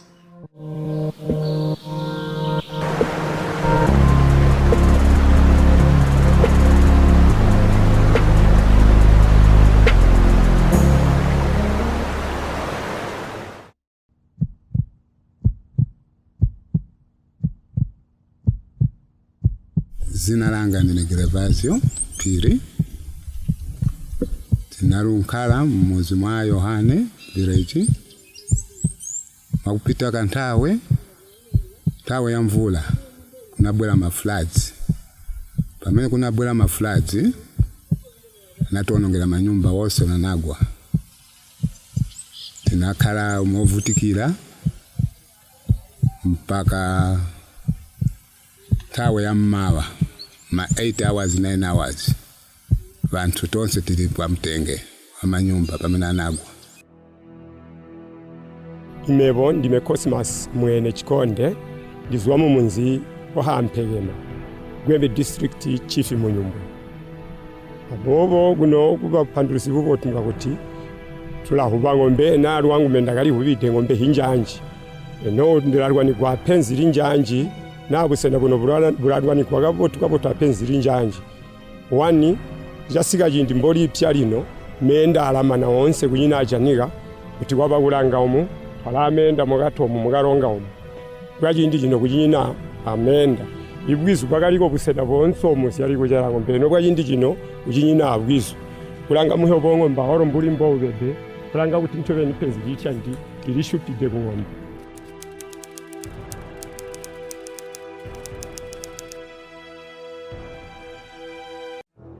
Iga indero imyaka yagainda igu hiba gutetene chindi ja gutijirime ino kwagari guranga guri hisamwe hagari gunga hirahuga jahuga gisamu muhogwe kwa hiba guti imwaga watyani wawuka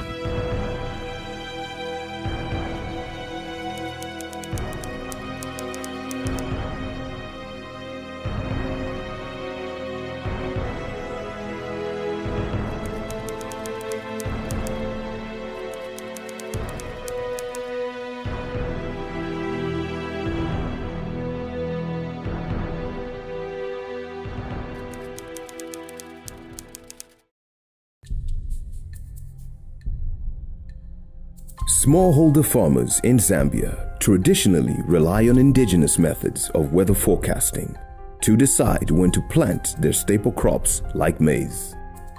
These traditional strategies offer little to none preventive farming measures in case of extremes in weather events or outbreak of crop diseases. In recent years, they have incurred big losses as droughts and floods have spoiled their harvests and put food security at risk. 2/3 of the labor force in Zambia is engaged in agriculture, 78% of whom are women farmers. Agriculture accounts for 20% of the country's GDP and feeds over half of the population.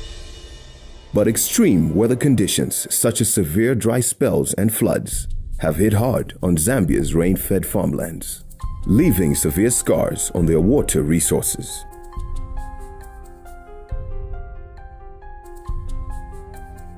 This also affects domestic livestock, a prized possession that provides families with extra money to feed their children and send them to school. In these areas, climate change has pushed families to the breaking point. The only common ground now is survival. With unreliable rainfall and poor means to accurately predict what weather will come their way, hunger and poverty are now on the rise. Sending children to school in such conditions is unthinkable.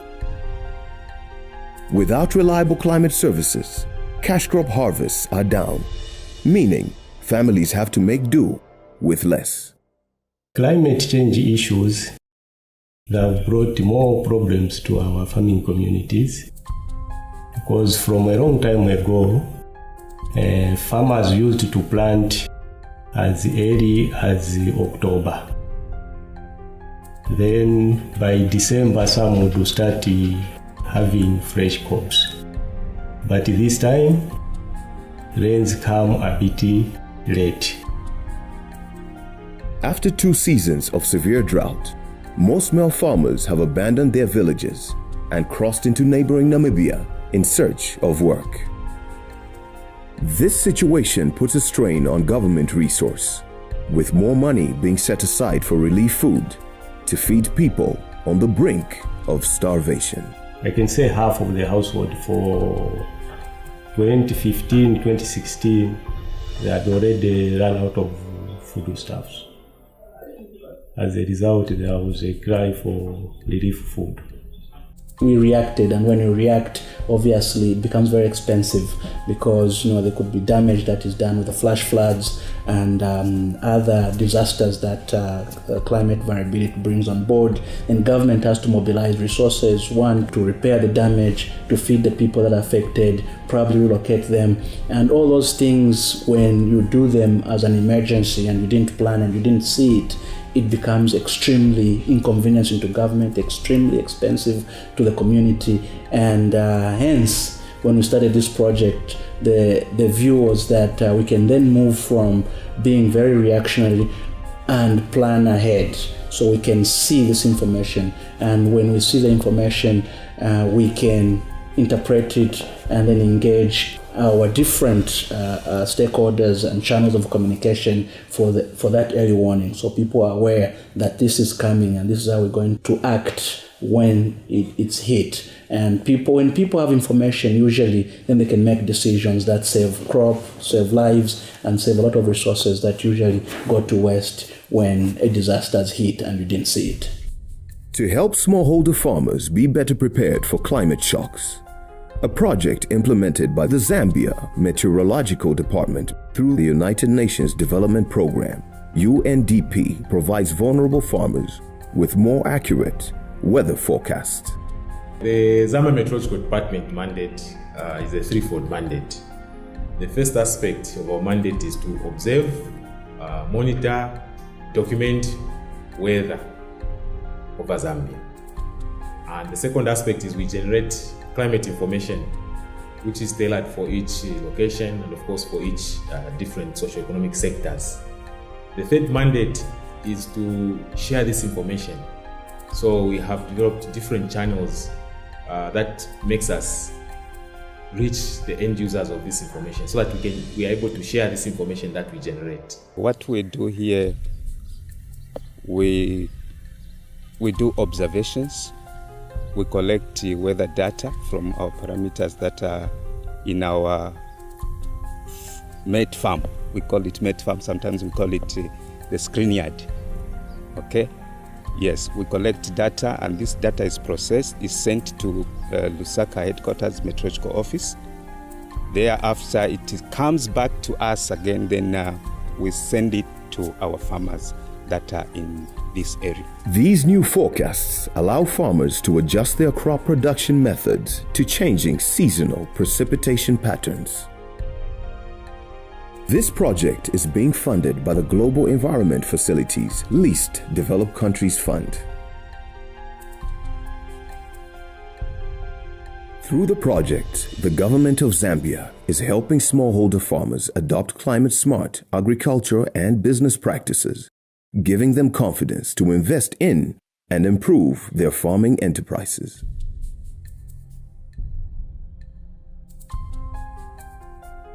The Climate Information and Early Warning Systems Project is providing accurate weather information and additional help from agricultural experts in areas like Sesheke, Mambwe, and Gwembe districts. With the coming of the Climate Information and Early Warning System Project, we have provided them with information early enough that has enabled them, to diversify from monocropping into other crops. This gives farmers important knowledge to improve yields, optimizing planting circles, and improve market access. Women are on the front lines of this battle against climate change. Living in one of the driest regions of Zambia, the southern province, Grace Milimo has dealt with harvest losses in recent years. This made it hard for her and her family to make ends meet. Amene kwenze njala maningi. Kanga ni 20 chani ibaba. 2005 mu 2005 kwenze libe mvula. But tinachosa basi nachose mwene tenzo funikira kuchosa iyaye. With the help of climate information and early warning pilot projects, farmers like Grace and others are equipped with new agricultural techniques and approaches, which are increasing agricultural productivity. The meteorological department is working with the Ministry of Agriculture in Sesheke district to provide information to the farming community and other stakeholders on what we expect every time before the rains begin and any other time of the year. In the face of changing weather conditions, farmers are also experiencing challenges from various uninvited guests in their fields. Pest outbreaks have decimated crops. To improve pest prevention on the farm, the project partnered with the Zambia Agricultural Research. The Institute is furnishing the project with information to forewarn farmers to be prepared for outbreaks such as the fallworms and other insects that threaten crops. It is critical for us, especially when you are doing early warning system. If the temperatures are high and you have humidity, the development of the fall armyworm larva is quickened because those environmental conditions are very good, are very favorable for it. Information from the weather perspective in support of the activities that government is doing, in support of the 7th National Development Plan, you will see that the project to us has been a success story. Today, Grace Milimo provides a living testimony of women farmers who are tackling climate change head-on and flourishing. While fellow farmers throughout the country despair over plummeting yields caused by erratic rains and regular dry spells, Grace has managed to produce bumper harvests. These surplus crops means she can feed her family, save money for the future, and pay for her children's education. To effectively carry out the project, more than 68 automatic weather stations and 40 manual stations have already been installed across the country. The Zambia Meteorological Department is now considering providing rudimentary meteorological training to the rural farming cooperatives across the country. T. Samwale Adamson, 38, who leads a group of 86 women farmers in the drought-prone district of Mambwe in Zambia's eastern province, says even barriers such as illiteracy cannot prevent them from using the climate information correctly. Vametatengapo pakalimidweka kudala kamakolo na kupyolera maphunziro ya climate change taonapo kuti pali kusintha kwambiri chifukwa lingana na nyengo pamene kumbuyo makolo wathu nasameti likolomba nyengo zinasintha. So pano maphunziro amene atipasa pa climate change vakhala vatithandiza ndithu makamaka chino chaka pamene mvula talandira yokwanira pafupi mbewu yonse takwanisa kukolola bwino ndipo molondola ndondomeko zawo za pa climate change. Ndipo icho tithokoza kwambiri ndipo tipitirizabe na ndondomeko zawo zamene iwo vanatiphunzitsa zakalimidwe. Partnerships with community radio stations are playing a vital role in giving the farmers information interpreted for them in local languages. Text messaging is another form of communicating to the farmers. We didn't have the proper information to the farmers. And whatever little information we had, it was not downgraded to Lozi language. So when we went into partnership with the MET, Agriculture and UNDP, we found that we are able now to downgrade from the English version to the Lozi version. Information we got from Meteorological Department and Agriculture has helped us a lot. It has really helped us a lot because when you look at the yield, what we were getting before getting the information and what we are getting now, we are happy. That's why you are even seeing a smile on my face. The district recorded 18,900 metric tons of maize for the 2016-2017 farming season, compared with the 9,508 metric tons of maize recorded during the previous season.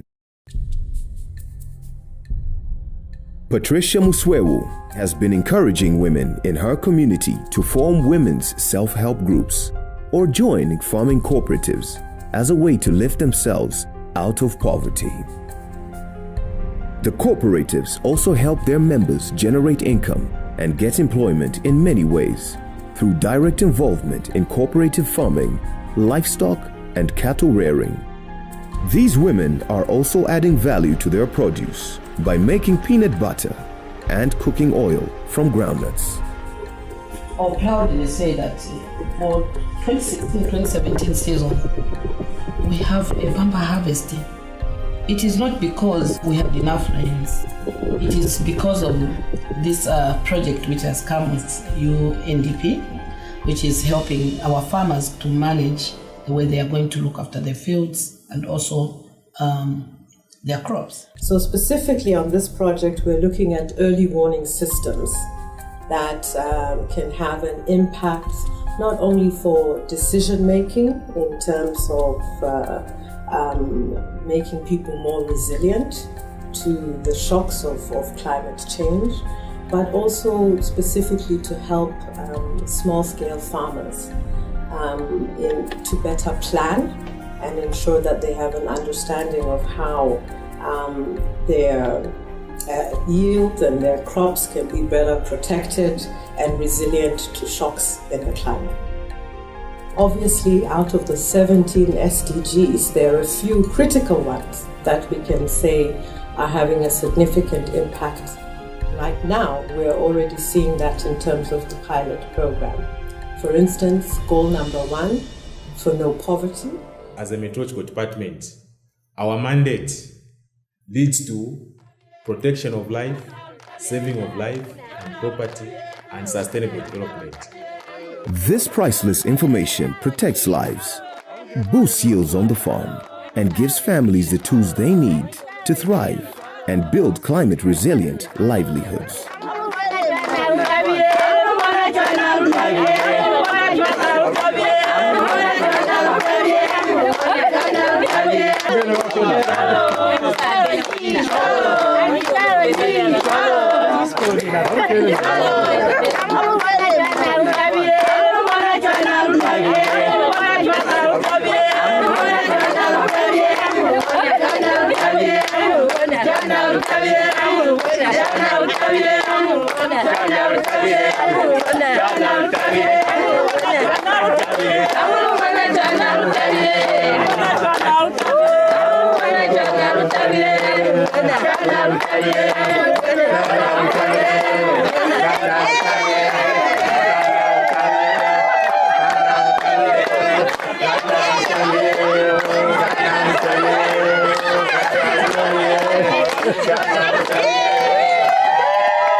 Panapa tiri kuita basa rekudyara miti. Taive tiri varimiwo vefodya zvakasimba.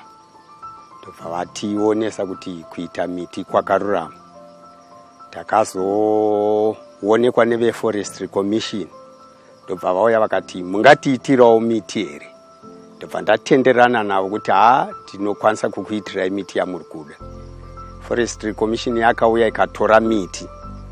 Ikazotipawo kamubayiro kedu kayakatipawo. Saka ndokochiotoona kuti iri basa ringape pundutso iri. Mumusha umu ndakakwanisa kutenga chigayo, ndikakwanisa kugadzirisa dzimba dzangu nekudya kwemhuri. Tichiona kurimwa kuri kuitwa fodya, varimi vari kutema miti yedu indigenous vasingazoidzoreredze patsva. Saka takaona zvakakosha kuti tikadyara miti inokasika kukura semagum trees, zvinoreva kuti pavachange vakutema magum trees vakuita kuti masango edu aya nemaindigenous achengetedzeke.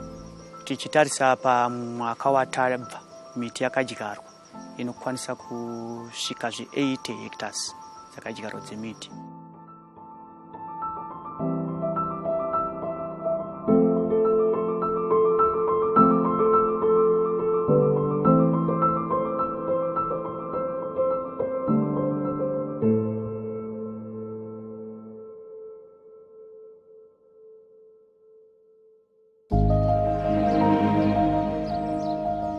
Chile es un país que se ha comprometido 2 veces con el cambio climático. 2 veces digo porque ha escrito y se ha comprometido a nivel global con las que llamamos las NCC, las contribuciones nacionalmente determinadas de 2015 y de 2020. Esto es un compromiso de país escrito y presentado en las COP internacionales que se compromete a alcanzar objetivos que determinó el país y para mitigar y también adaptar al cambio climático. El PNUD es un actor muy importante en el ámbito internacional por la capacidad de trasladar y compartir capacidad técnica para hacer cosas que no son necesariamente parte de la rutina de los gobiernos. Traer todos los aportes técnicos que podamos aportar, tanto en finanzas climáticas, también con toda la conexión que podemos hacer con las comunidades, la transición justa. Sabemos que tenemos bastante a traer a Chile y aportar, y esto fue el compromiso. Nosotros hemos tenido a lo largo de los años un trabajo muy provechoso, muy constructivo con el PNUD. Hasta el día de hoy todavía mucha gente comenta los informes sobre desarrollo humano en Chile desde hace varios años atrás. Así que es una colaboración que para nosotros tiene un enorme valor. Chile es un país que está innovando sumamente, no solamente su compromiso, pero también con todo lo que tiene de sus finanzas públicas y de sus instrumentos bastante sofisticados de finanzas que tiene en el Ministerio de Hacienda. Chile es un país que está trabajando para demostrar que un crecimiento sostenido y sostenible es posible lograrse simultáneamente en la medida que uno tenga la visión y tenga los recursos y el entusiasmo para hacer los cambios regulatorios en materia de asignación de recursos y colaboración entre los distintos sectores para sacarlo adelante. Estamos también apoyando al país en esta transformación socioecológica justa, y esto también es un camino innovador y Chile está trabajando y caminando en esta innovación.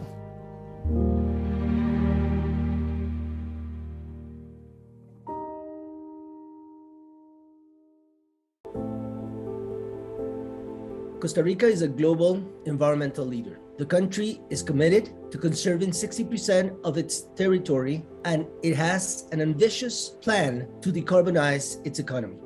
We understand that our economy is intrinsically linked to our environmental capital. For example, ecotourism represents about 6.3% of the country's GDP. I am Jose Vicente Troya, resident representative, UNDP Costa Rica.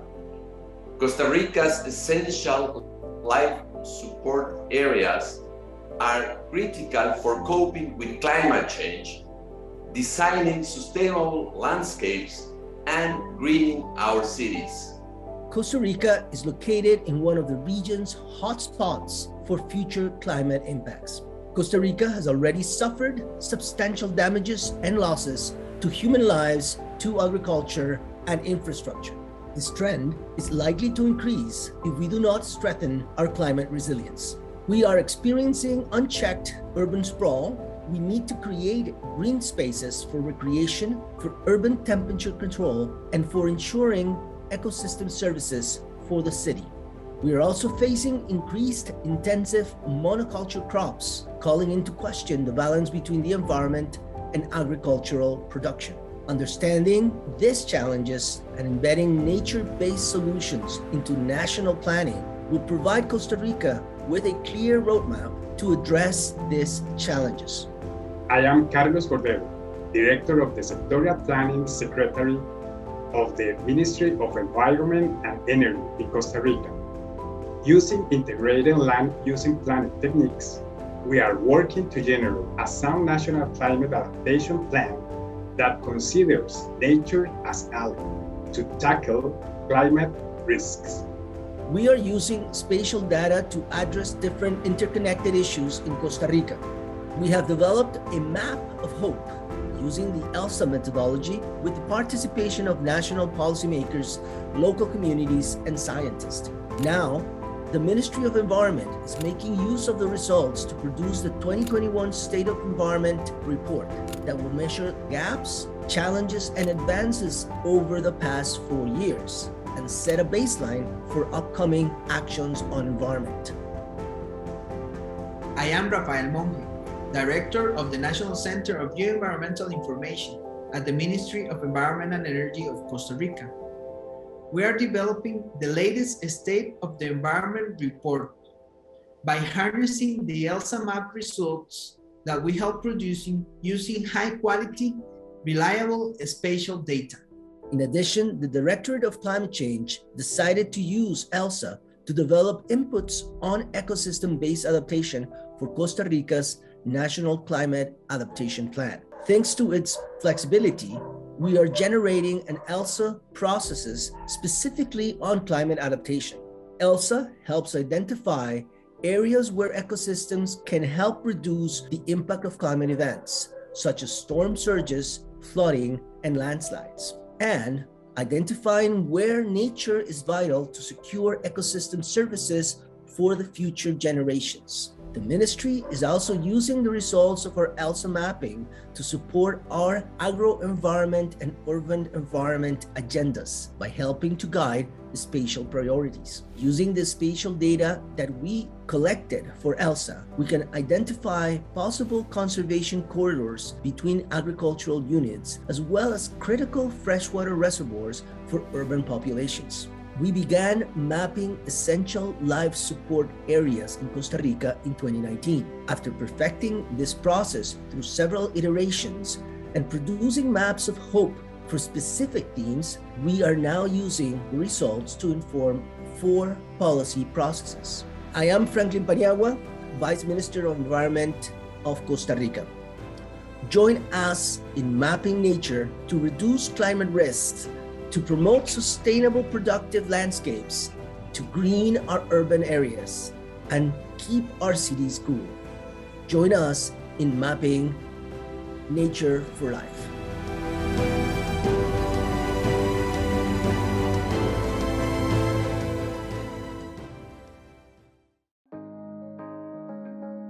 Colombia is considered the second most biodiverse country in the world, hosting 10% of the world's species. This biodiversity needs to be recognized and incorporated into development strategies. We already know the benefits of biodiversity for achieving our national sustainable development objectives, but we still need to make biodiversity a central axis of the country's development. We already have important achievements: the reduction of deforestation by 19% in 2019, the implementation of the National Circular Economy Strategy, the filing of the Escazú Agreement in 2020, and in the insurance of the Law 2111 on crimes against natural resources and the environment. However, the country still faces major challenges at a different scales. Deforestation continues in some areas of the country, posing enormous local and interinstitutional challenges. Similarly, the current pattern of natural ecosystem conversion has a legacy of human footprint and ecosystem degradation. My name is José Manuel Ochoa Quintero.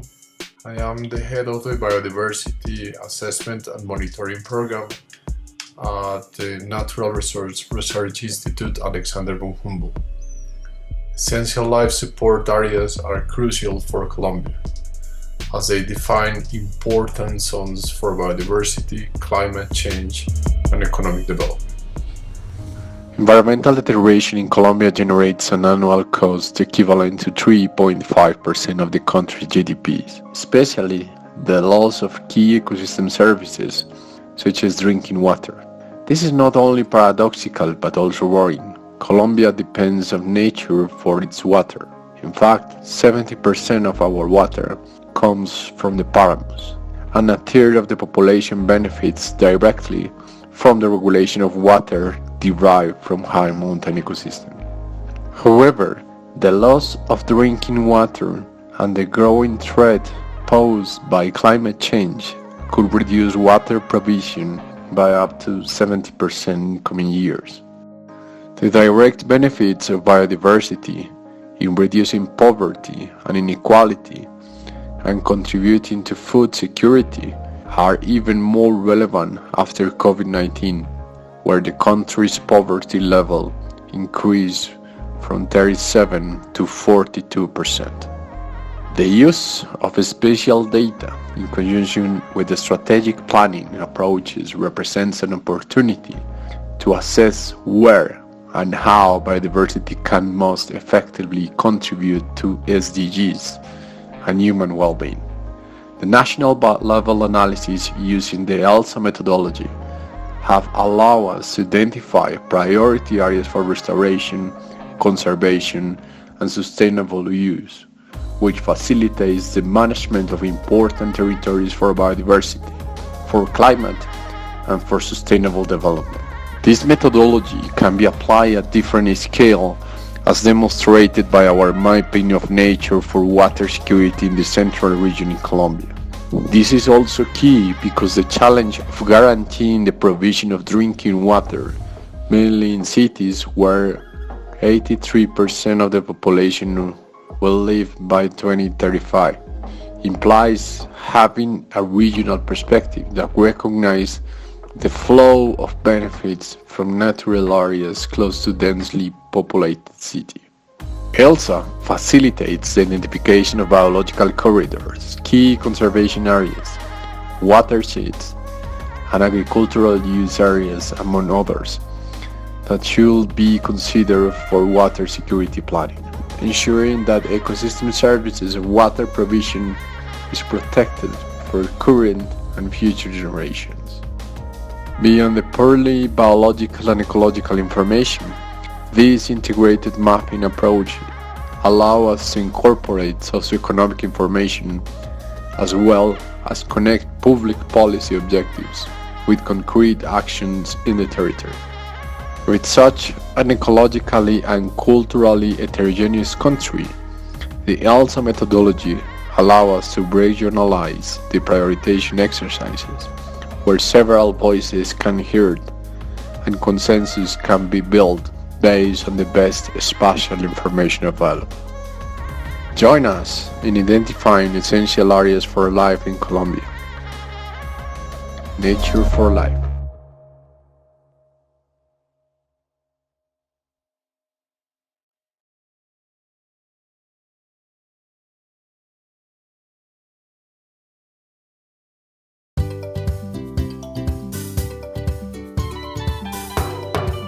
As part of its commitment to become the first climate-resilient country in the world, Dominica has set forth an ambitious roadmap to remove policy, technical, and financial barriers to energy-efficient technologies and promote the use of sustainable and renewable energy sources. The Project Low Carbon Development Path is a Government of Dominica-led initiative in collaboration with the Global Environmental Facility and the United Nations Development Program that promotes the use of energy-efficient applications and solar photovoltaic technologies in Dominica streets, outdoor areas, and public buildings nationwide.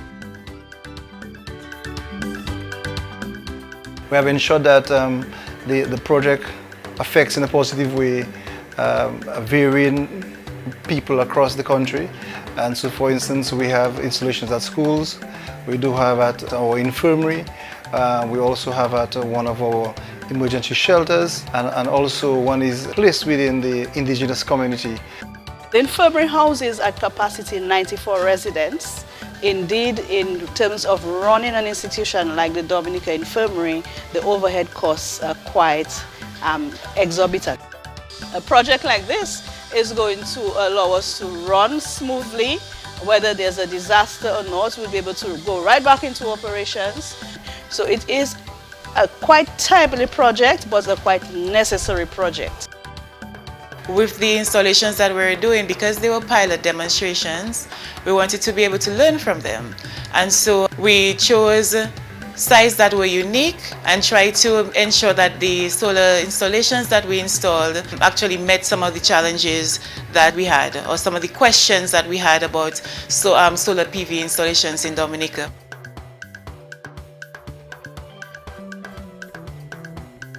We just did a workshop teaching us how to turn on and off the PV system. Solar power can really be the future of Dominica and help fight against global warming. Dominica is moving on a climate resilience trajectory. We need to ensure that we can make science-based decisions.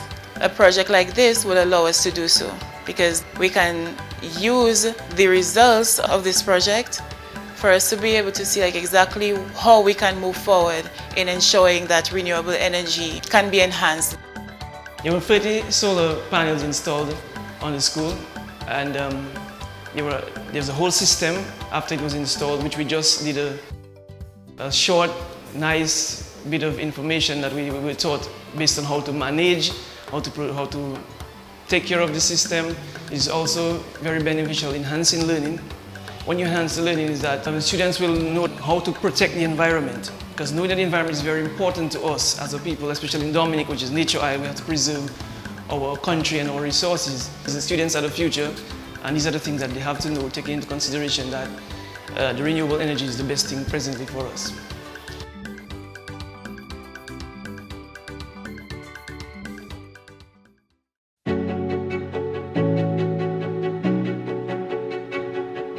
Nos encontramos en la consulta nacional del diálogo de Estocolmo +50, donde queremos entablar unos acuerdos y diálogos y compromisos de cada una de las instituciones del Ecuador.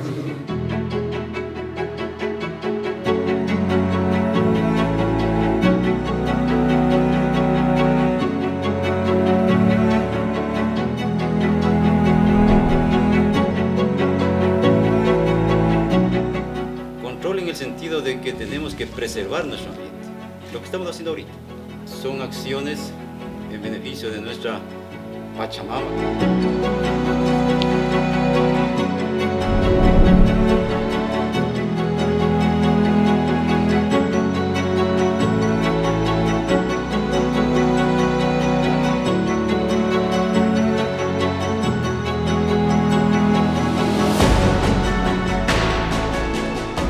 Hoy día estamos continuando con el proceso de consulta nacional hacia la conferencia de Estocolmo +50, pero también con una suerte de respuesta, búsqueda de respuestas a los desafíos que tenemos.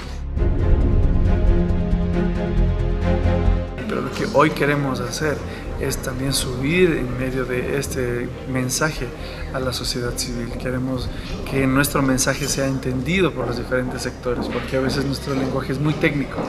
Queremos que ahora sea más comprensible y que ellos se puedan contribuir también, los diferentes sectores, a la visión de cómo debería ser un mundo más sano, un mundo más próspero.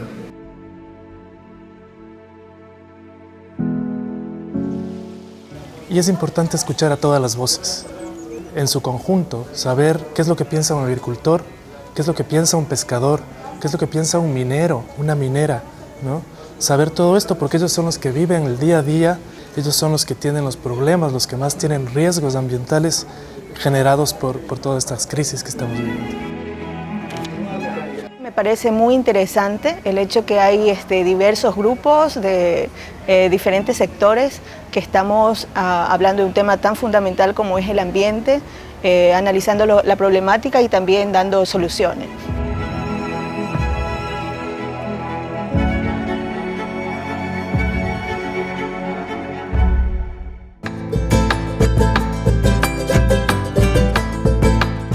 Un evento muy importante para nosotros porque ha habido la oportunidad de poder compartir vivencias, necesidades y sobre todo experiencias. Los jóvenes también vienen con nuevas ideas, con nuevas perspectivas. Ellos ven las problemáticas de un ángulo diferente. Puede ayudarnos a visualizar de mejor manera y de llegar a mejores soluciones.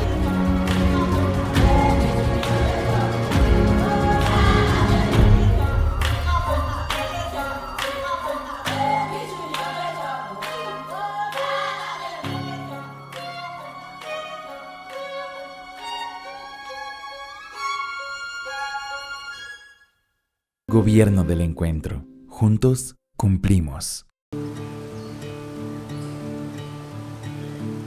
Cuando tenía 6, 7, mi papá tenía una lámpara que se le ponía camiseta y se le ponía petróleo y tú le empezabas a bombillar y con eso nos alumbrábamos.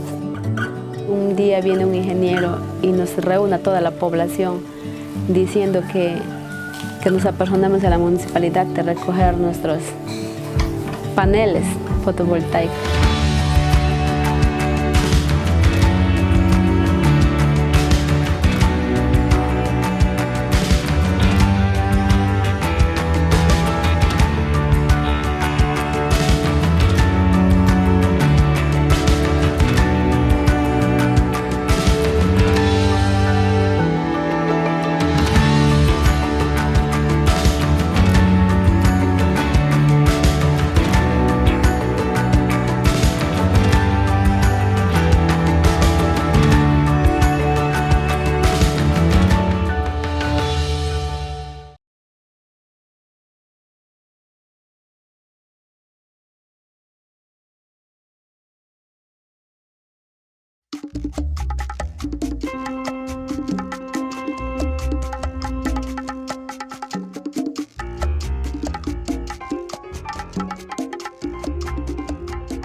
Esto fue un acuerdo familiar de mudarnos para el campo y empezar a luchar en el campo. La decisión fue de acuerdo los dos, empezar, trabajar, luchar. Bueno, cuando vinimos para aquí, para la finca, que estaba la casa esta de piedra hecha, pero era de techo guano, empezamos a limpiar primero antes de mudarnos y cada vez que veníamos, que la abríamos, que empezamos a limpiar, matábamos 10, 15 alacranes diarios. Y antes de mudarnos fumigué la casa por dentro y eso.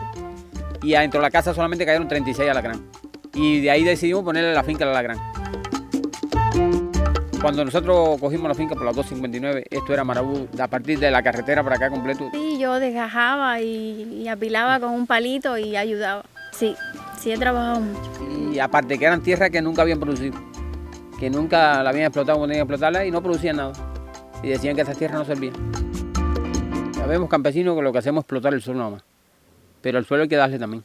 Sí. Hay que tirarle materias orgánicas, cuidar lo que no se degrade, ponerle barrera viva, ponerle barrera muerta, es hacer el suelo, porque la gente dice tierra no es tierra, tierra es todo. Tierra es agua, tierra es el árbol, tierra es todo, porque de la tierra sale todo. La primera siembra de frijol que hicimos, en 1 hectárea recogimos 9 quintales de frijol. O sea, sembramos 1 y recogimos 9. Ya después que empezamos a mejorar el suelo, ya hemos llegado a coger 28 hasta 30 quintales por hectárea. O sea, el mejoramiento que le hemos hecho al suelo, que lo hemos cuidado también, nos ha dado gran beneficio. Gracias al proyecto de pequeñas donaciones llegamos entonces a Lope 15, donde ya llegó acá a la finca, se inició el expediente y seguir trabajando y de mejorar, porque siempre hay cosas por hacer. Porque hemos hecho muchos talleres, hemos hecho muchos intercambios entre campesinos, hemos visitado a otros campesinos, hemos ido a provincias y el proyecto nos ha ayudado en todo eso. Esta es una finca que en 10 años se le puede ver mucho. Ay, dime algo bonito ahí. No me digas como me dijiste cuando me pinté el pelo. Pareces una potranca porque ella andas como una potranca punta de casco.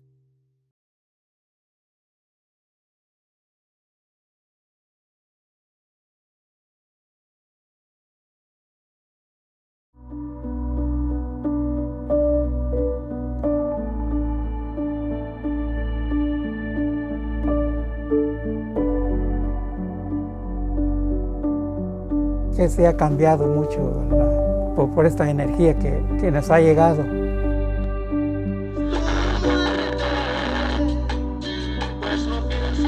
Nosotros estamos viendo como una gran oportunidad de incidir en comunidades pequeñas que puede tener una población indígena importante o que tienen condiciones de vulnerabilidad. Al montar un sistema que digamos es sostenible, utilizando energía renovable, estás ayudando a crear condiciones de más sostenibilidad para la misma población.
Esta es la península de Azuero,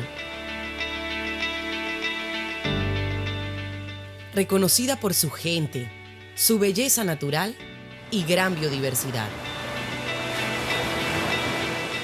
Sus costas son refugio de ecosistemas de gran importancia ecológica, como manglares, arrecifes de coral, playas de anidamiento de tortugas marinas y dunas.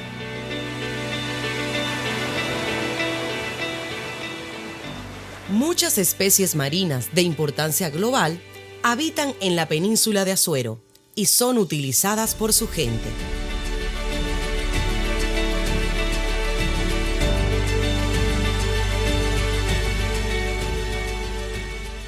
Los pobladores dependen de la buena salud de los ecosistemas y sus especies.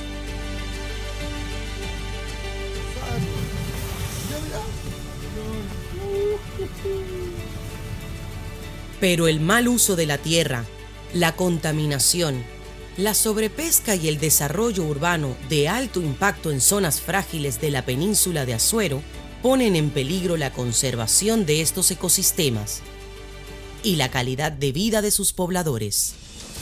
La adopción de la Agenda 2030 y sus Objetivos de Desarrollo Sostenible reconoce la importancia de abordar a la vez la lucha contra la pobreza, el cuidado del planeta y la disminución de las desigualdades. El proyecto Azuero Sostenible contribuye al cumplimiento de los Objetivos de Desarrollo Sostenible. Las áreas beneficiadas con este proyecto en la península de Azuero son Pocrí, Pedací y Tonosí. Mi Ambiente y el PNUD trabajan para proveer una solución de largo plazo para salvaguardar los ecosistemas marinos y costeros en Panamá, incorporando prácticas pesqueras sostenibles, cuidado de los bosques de manglares, la reducción de la contaminación y el turismo sostenible, con el objetivo de ayudar a mejorar la calidad de vida de hombres y mujeres de esta región.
Меня зовут Марианна Топчу. Я являюсь учредителем и руководителем ГЦ Топчу Марианна Харлам Питамай.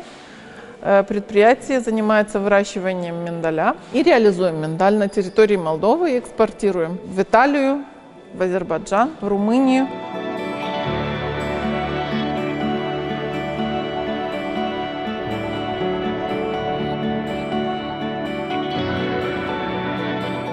Сам миндаль мелкий, его очень долго убирать, особенно 77 гектаров. Мы убирали, я не знаю, 4 месяца. Соответственно, не то качество урожая, который ты можешь конкурировать на европейском рынке. А благодаря этому уже можем в течение месяца наши 77 гектаров убрать. Все идет быстро, и, соответственно, нам нужно быстро его иссушить. Мы уже не можем себе позволить это все на землю под солнцем. Нам надо 10 гектаров каждый день собирать с земли.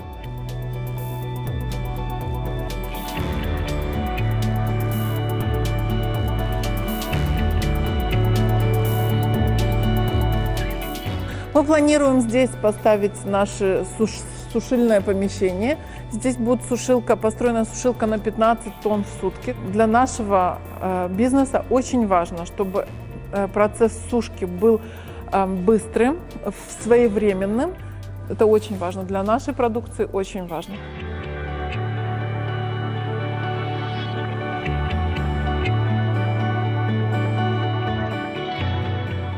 Благодаря этому оборудованию мы планируем сделать наш миндаль более качественным, так как мы сможем определенный постуборочный процесс сделать вовремя и качественно. И таким образом достойно представлять товар, произведенный в Молдове, на зарубежных рынках.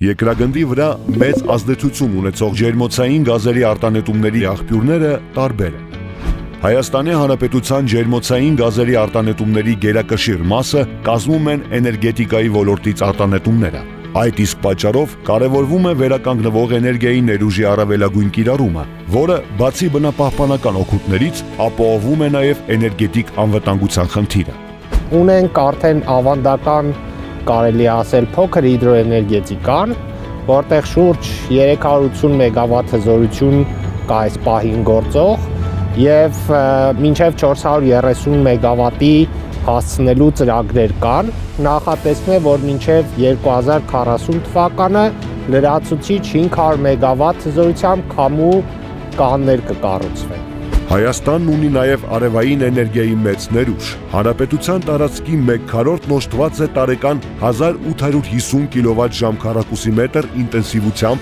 արևային էներգիայի պաշարներ ստանալու հնարավորությամբ։ Հաշվի առնելով այդ հնարավորությունը, այսօր արդեն լայն թափ է ստացել նաև արևային էներգիայի օգտագործումը, մասնավորապես արևային ֆոտովոլտային կայանների կառուցումն ու կիրառումը։ Հայաստանի Հանրապետության կառավարությունը իր առջև խնդիր է դրել մինչև 2030 թվականը արևային էներգիայի մասնաբաժինը ընդհանուր արտադրության մեջ հասցնել 15%-ի կամ 1.8 միլիարդ կՎտ. Ներկայումս կառուցման ընթացքի մեջ է Մասրիկ 1 արդյունաբերական մասշտաբի արևային ֆոտովոլտային էլեկտրակայանը, որի տարեկան էլեկտրաարտադրողականությունը կհասնի 110 գիգավատ.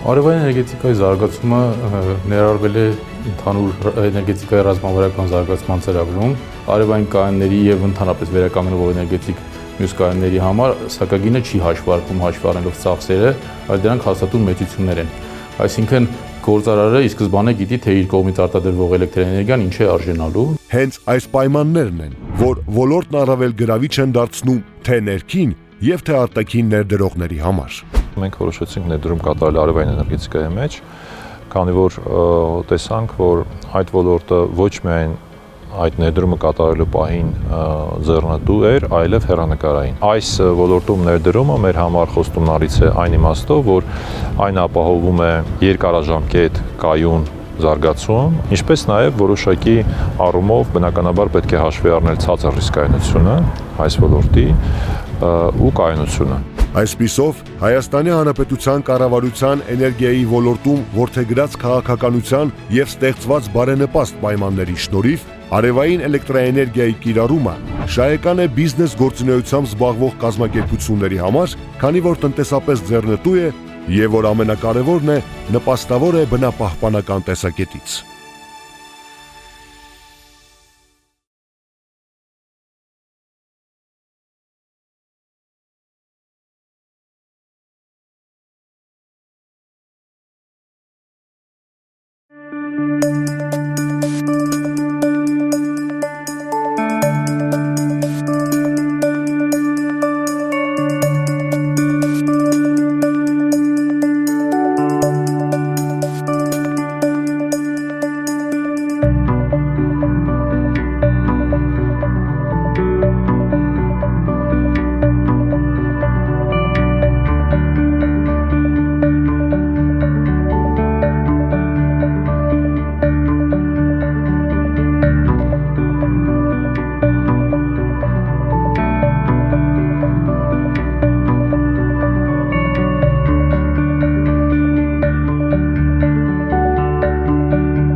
ჩამოიყვანეს სამი ბელი სხვადასხვა რეგიონებიდან.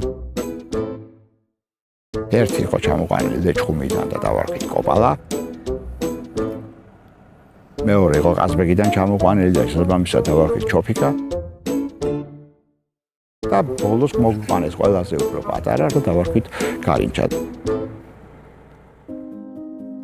ხოლმე ერთი შესაძლებლობა არსებობს, რომ დათვის ბელი მოხდეს ადამიანის ხელში, ამას ეს გახლავს, როდესაც დედას კლავენ.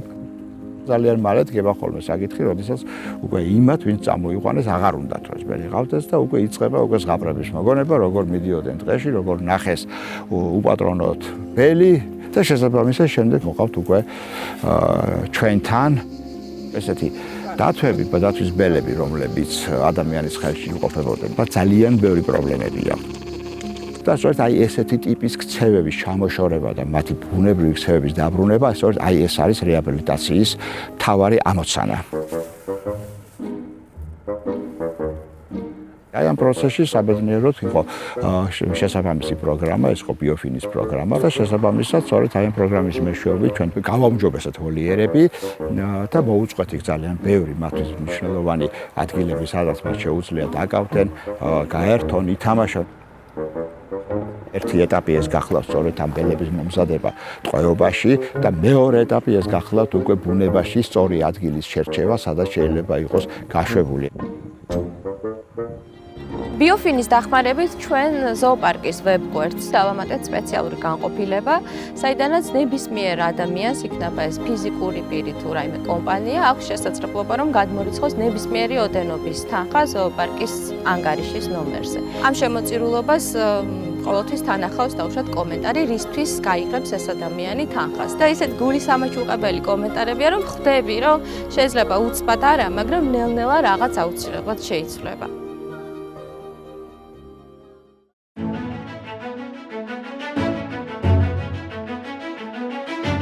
It is a great pleasure to welcome you today at the EU Mobility Week event.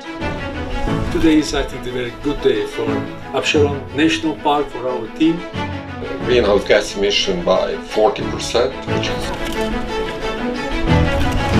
Walking and cycling are one of the best ways to reduce the greenhouse gas emissions. Please, please, please save the planet and reduce your emissions.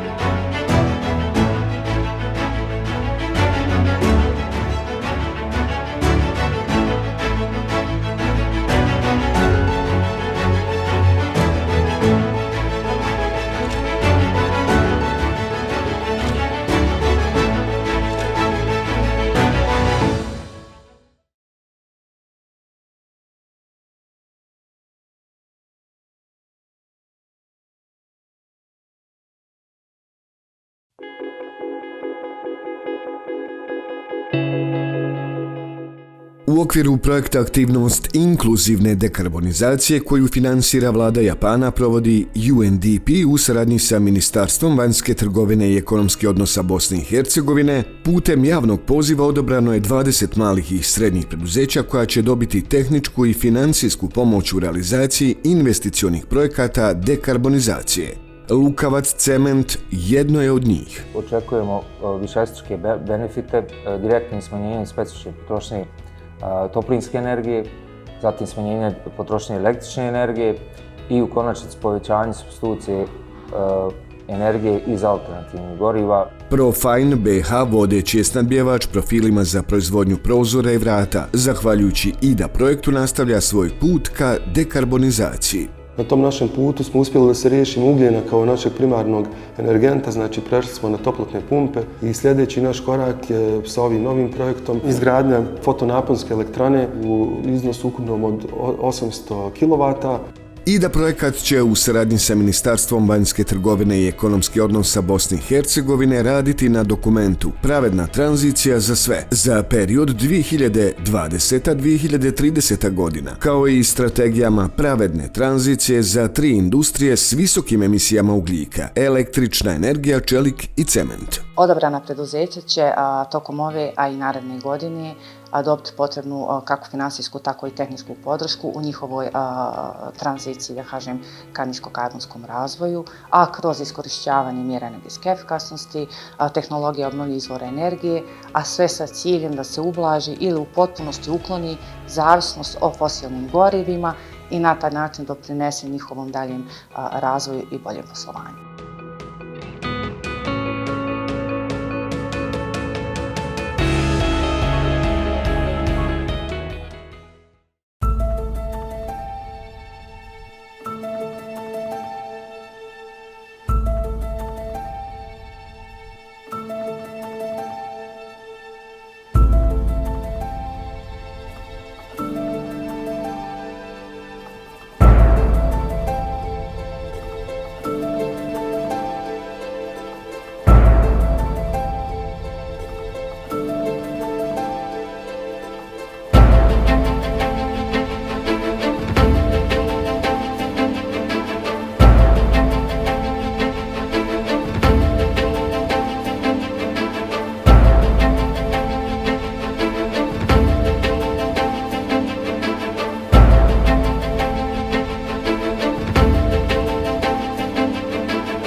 support to replace equipment and provide financial grants, enables the re-establishment of a centuries-old industry, fisheries, once Yemen's second most valuable export after oil and gas.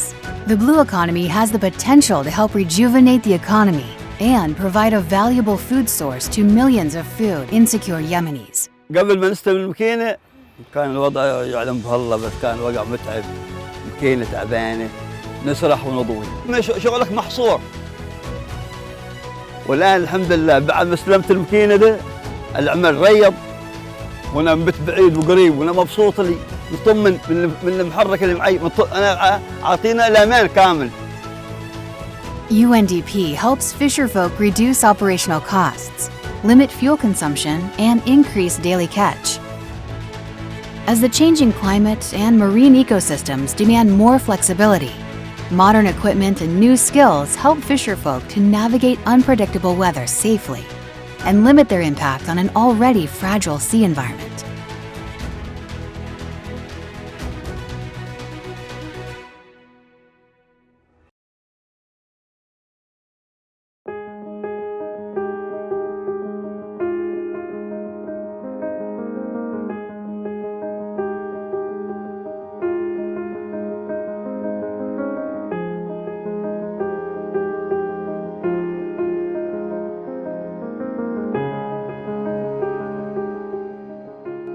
هذا النظام الذي يعتمد في جوهره على 3 مبادئ أساسية. أولاً عدم فلاحة التربة، ثانياً الإبقاء على البقايا النباتية، ثالثاً تطبيق الدورة الزراعية بتضمين الدورة محاصيل بقولية. عند حصاد محصول القمح كانت النتائج مقنعة، حيث تفوق نظام الزراعة الحافظة على نظام الزراعة التقليدية. لقينا هالزراعة كتير ممتازة، يعني طلع الإنتاج تقريباً 40-50% أفضل من الطريقة التقليدية القديمة. وفرنا مازوت، وفرنا فلاحة وعدة سقايات. والأرض تعبانة وتعبنا كتير والله يوم من الأيام ولا درينا إنه في منظمة قدمنا لها، حضرنا يعني فيها، يعني وفرنا كتير على حالنا، وفرت لنا المازوت، ما عم ندفع شيء الحمد لله. بالفقس هاي أرضي الحمد لله، وهذا العرنسة اللي عطفته منه. يعني الزراعة التجديدية تتضمن عدة ممارسات، فالهدف الأساسي منها زيادة خصوبة التربة. هلا الزراعة المستدامة هي نظام بيحاكي الطبيعة، يعني هي نظام بيئي كامل. الزراعة المستدامة هي من أفضل الوسائل لتخفيف أثر المتغيرات المناخية كالزراعة الحافظة والزراعة العضوية والزراعة التجددية للمحافظة على الإنتاج الغذائي وتحقيق الأمن الغذائي.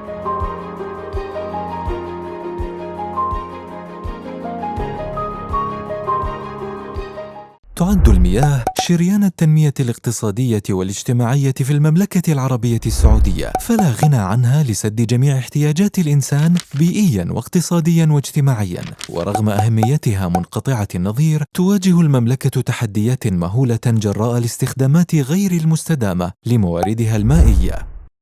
وضعت وزارة البيئة والمياه والزراعة العديد من الأهداف المتنوعة التي من شأنها أن تجعل المملكة مثالاً رائداً عالمياً فيما يتعلق بإدارة المياه والبيئة.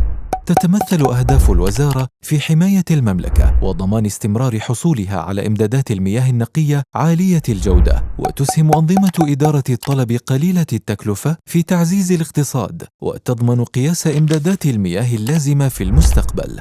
تتعدد أهداف الوزارة كذلك لتشمل زيادة الوعي والالتزام بالحد من التلوث وبيان تأثيره من خلال وضع النظم التي تتميز بغطاء نباتي طبيعي، مما يساعد على مكافحة التصحر. كما تحمي هذه الأهداف الحياة البرية وتعزز من مشاركة القطاع الخاص وتضمن النمو الاقتصادي والابتكار. هذا وخصص برنامج الأمم المتحدة الإنمائي عام 2018 دعمه المتخصص في أنظمة إدارة المياه للوزارة. شمل هذا الدعم تخطيط النظم وما يتوفر للبرنامج من معرفة فنية وبحوث وشبكة خبراء دولية والتواصل في مجال العلاقات العامة. تنطلق هذه الشراكة من رؤية السعودية 2030 التي تهدف إلى تحسين الحياة لجميع مواطني المملكة. وأجرى برنامج الأمم المتحدة الإنمائي دراسة موجزة لتحديث الاستراتيجيات الوطنية للمياه أسفرت عن نموذج العرض والطلب على المياه حتى عام 2050.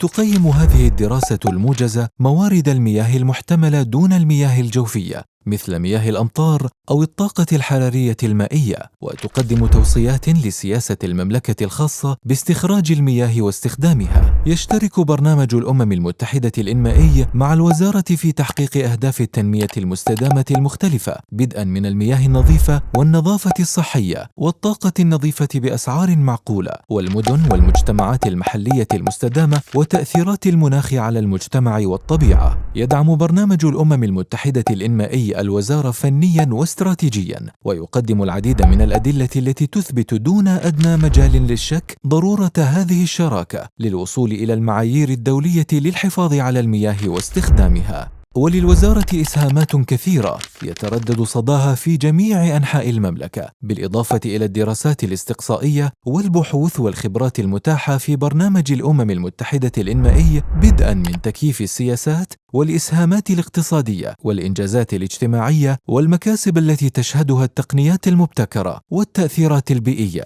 تتضافر هذه الإسهامات جميعها للاقتراب من تحقيق أهداف رؤية السعودية 2030.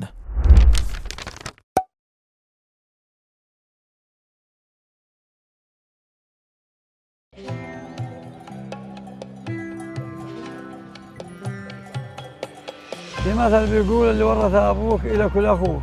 كانوا جدودنا يتبعوا الرعي بالطريقة التقليدية اللي هي الرعي بالوقت الصحيح وتجنب الرعي الجائر لتخفيف الضغط على المراعي والمحافظة عليها. تدهور المراعي يعني فقدان الحلال وغلاء أسعارهم، وبالتالي قطعة رزقنا احنا يلي نتعب مع الحلال ونشتغل به. خلينا نرجع للطريقة التقليدية للرعي ونحافظ على مزارعنا وعلى رزقنا.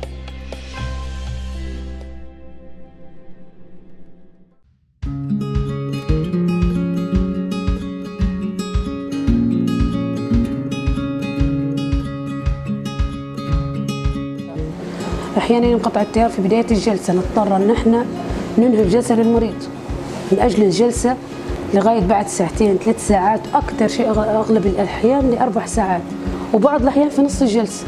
المريض يبدأ قلقان ومتوتر، وأنا كيف بنروح في اللي يجينا 6 كيلو في اللي يجينا 7 كيلو. يعني كانت التيار الكهربائي بصراحة بكل نعاني منه بشكل فظيع. يعني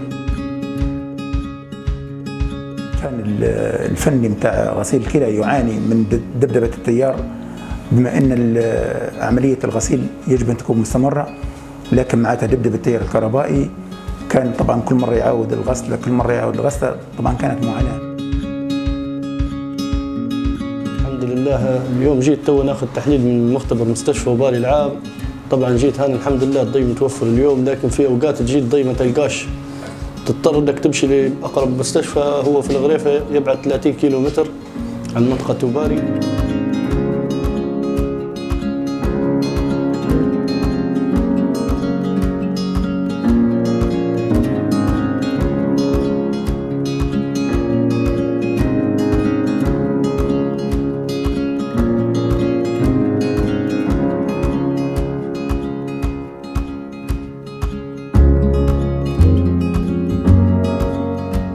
طبعا احنا من لما تم تركيب المحطة وتشغيلها استغنينا عن الكهرباء العاملة، يعني لحد اليوم الكلى تخدم بكهرباء ناتجة من الطاقة الشمسية، والعمليات والمختبر والأشعة جزء منها يعمل بالطاقة الشمسية.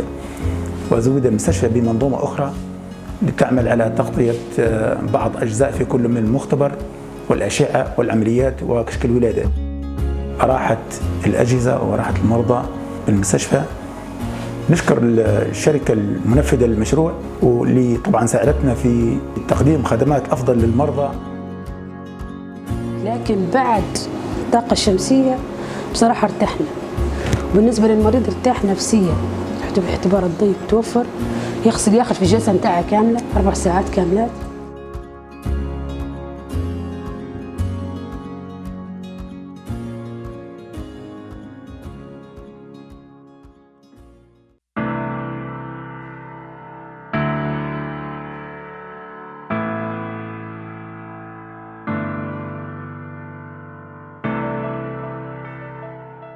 قبيس الغزيل، ممثل عن جمعية جليج للبيئة البحرية. هي جمعية بيئية تأسست سنة 2014. نخدم على جزيرة جربة كاملة على جنوب الشرقي. أهدافنا هي حماية البيئة البحرية والتنوع البيولوجي وتأسيس ثقافة بيئية لدى الشباب والناشئة بصفة عامة. الجمعية من أهم الأهداف متاعها البيئة ولا الحكم الرشيدة للمنطقة هذه. لقينا الفساقي اللي هما اون تكنيك معناتها متاع ريكوبيراسيون دي زو بلوفيال أحسن طريقة وتتأقلم مع التغيرات المناخية اللي تأثر برشا الأمطار اللي تهبط. خرجنا اللي احنا صلحنا 15 فسقية. حاولنا زادة نمشوا للمدارس لغادي وين لازمنا نحكوا مع الصغار ونحاولوا نذكروهم بالتكنيك هذه أنسيسترال وعلاش لاسي لو طون توا إن نرجعوا نخموا فيها ونطوروا.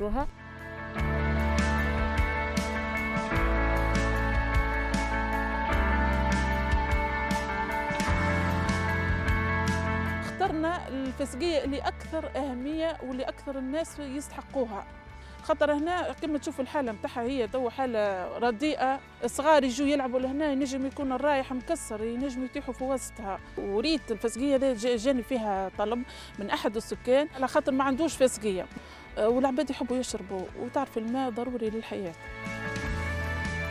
هذه الفسقية اسمها فسقية البليك نعرفوها.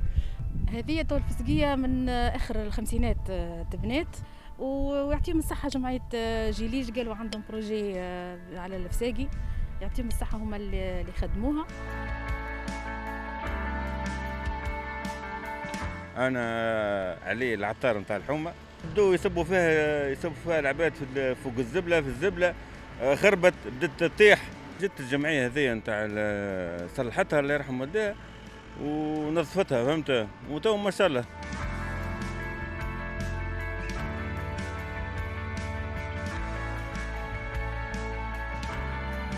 جت فكرة نتاع جمعية جيليج بالتعاون مع جمعية أمل باش نجمنا نعملوا لها الصيانة نتاعها وإن شاء الله في المستقبل نحاولوا باش نوظفوها خلف استعمالها أنا كمخزون ماء للحومة اللي مالها تكون فضاء معناها تنشيطي ولا تثقيفي للحومة. من بين مخرجات مشروع فسقيتنا هي ابليكاسيون www.agem.tn اللي هو سيت الجمعية وممتع يشوف الجمعية وياخذ فكرة على المشاريع وكل وينجم يتحصل مغادي على الابليكاسيون. فيهم المعلومات التقنية عليهم مواقعهم مساحتهم طول عرض اسكو هما مهيئين ولا لا فيهم ماء صالح للشراب ولا لا بالتصويرة. الفساقي هذوما هما فساقي عمومية هما للناس الكل. نحاولوا الفساقي هذوما يحافظوا عليهم المتساكنين متاع كل منطقة.